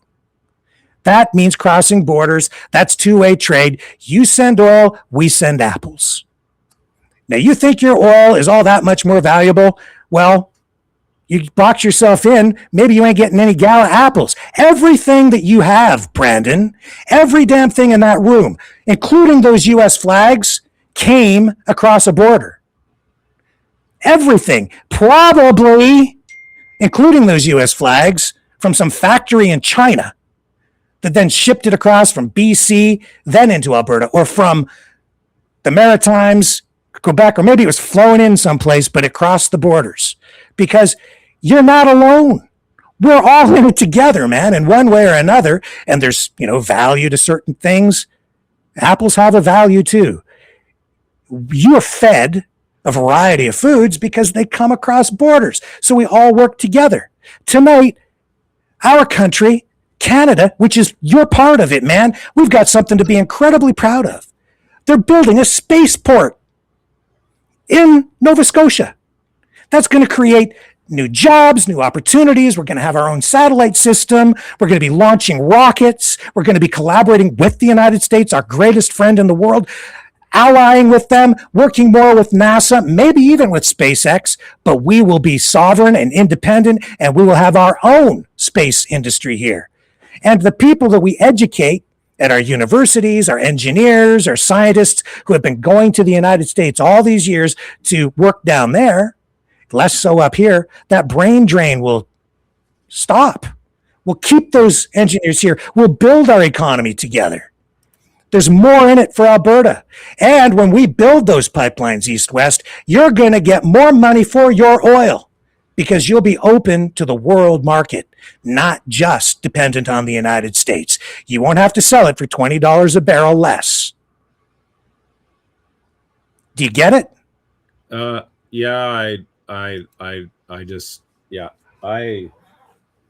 Well, I'm sorry, man, but I'm not sorry.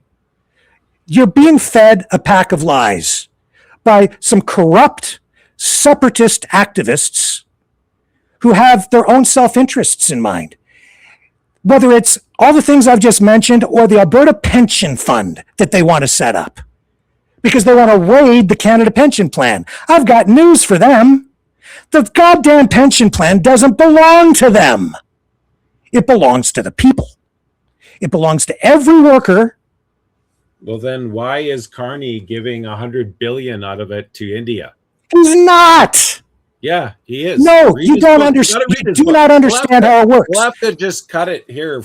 No, you know what, Brandon? No, because you have run out of arguments, because you can't defend it, because the information you have is conflated. No, you're welcome to come back and we can continue this. But that pension plan, that'd be great. I'll bring. Well, we can maybe do that. But I'm just telling you, man, they're selling you a pack of lies. Yeah, a pack of lies. We love you out here. We don't want you to leave. I love you. You're my friend, whether you believe it or not tonight. But you are. I don't want you to go, man. I want to make you happy. I want you here. I think you should probably get a better deal. Yeah, I think you should. You're the minority. That's the problem, though. No. That's a lie too. It's a lie. People out here in Ontario don't go hating on you. They do not. You want me to go do streeters tomorrow? I'll go walk up and down. I'll ask people, do you think Alberta should leave?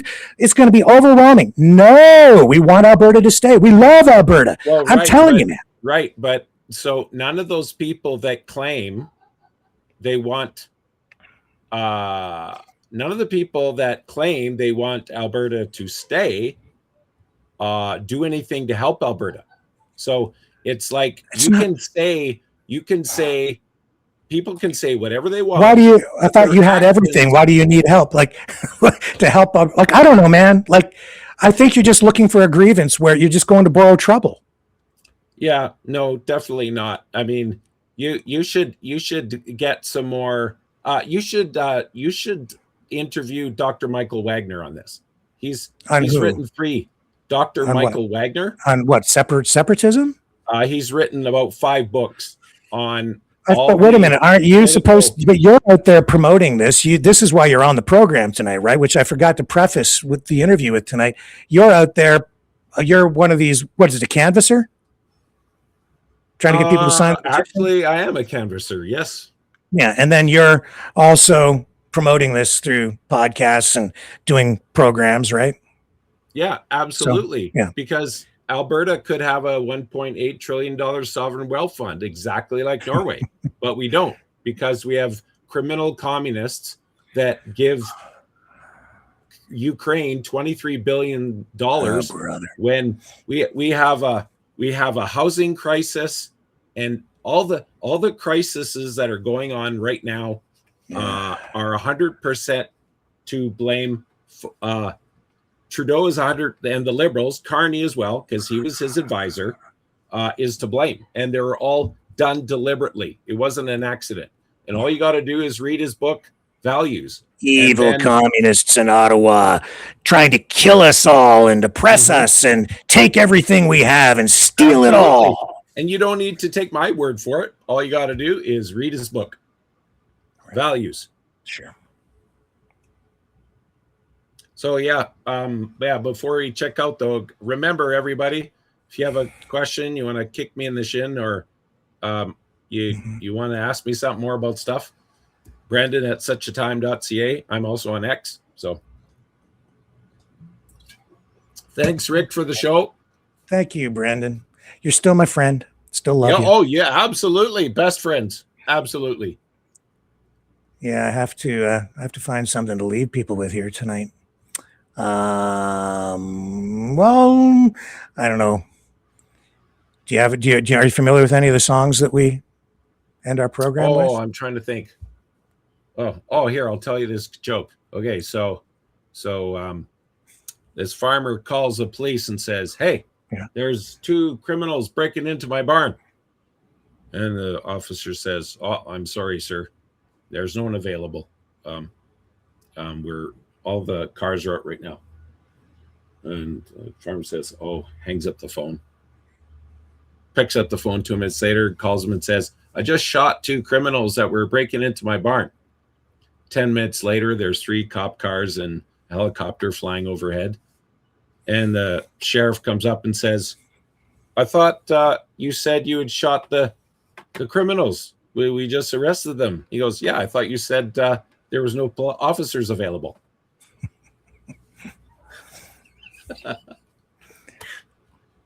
All right, everybody. I will see you back here tomorrow, 7 p.m. Eastern, on the flip side.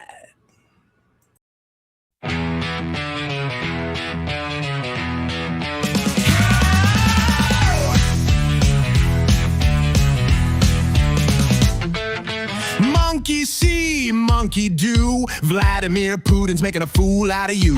Once a deal maker, now just a shouter. Used to shake hands, now it's all about power. You turn your back on your friends and your allies too. You betrayed the spirit of the red, white, and blue. Oh, orange orangutan man, swinging through the world with a heavy hand. Tearing up treaties, slapping on tariffs, throwing tantrums like a billionaire sheriff. Tell it down, don't stop it, man, you beast, you critter. Orange orangutan man.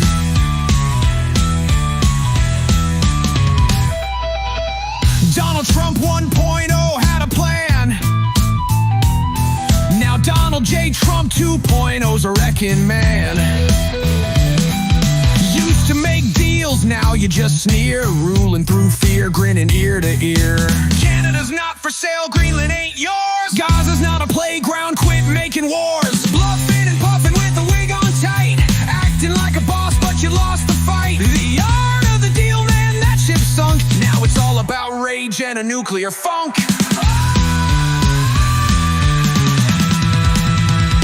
Orange orangutan man, swinging through the world with a heavy hand.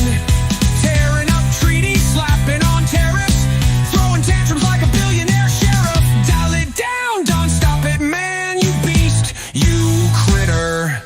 Orange orangutan man. You're fired. No, you're just bananas.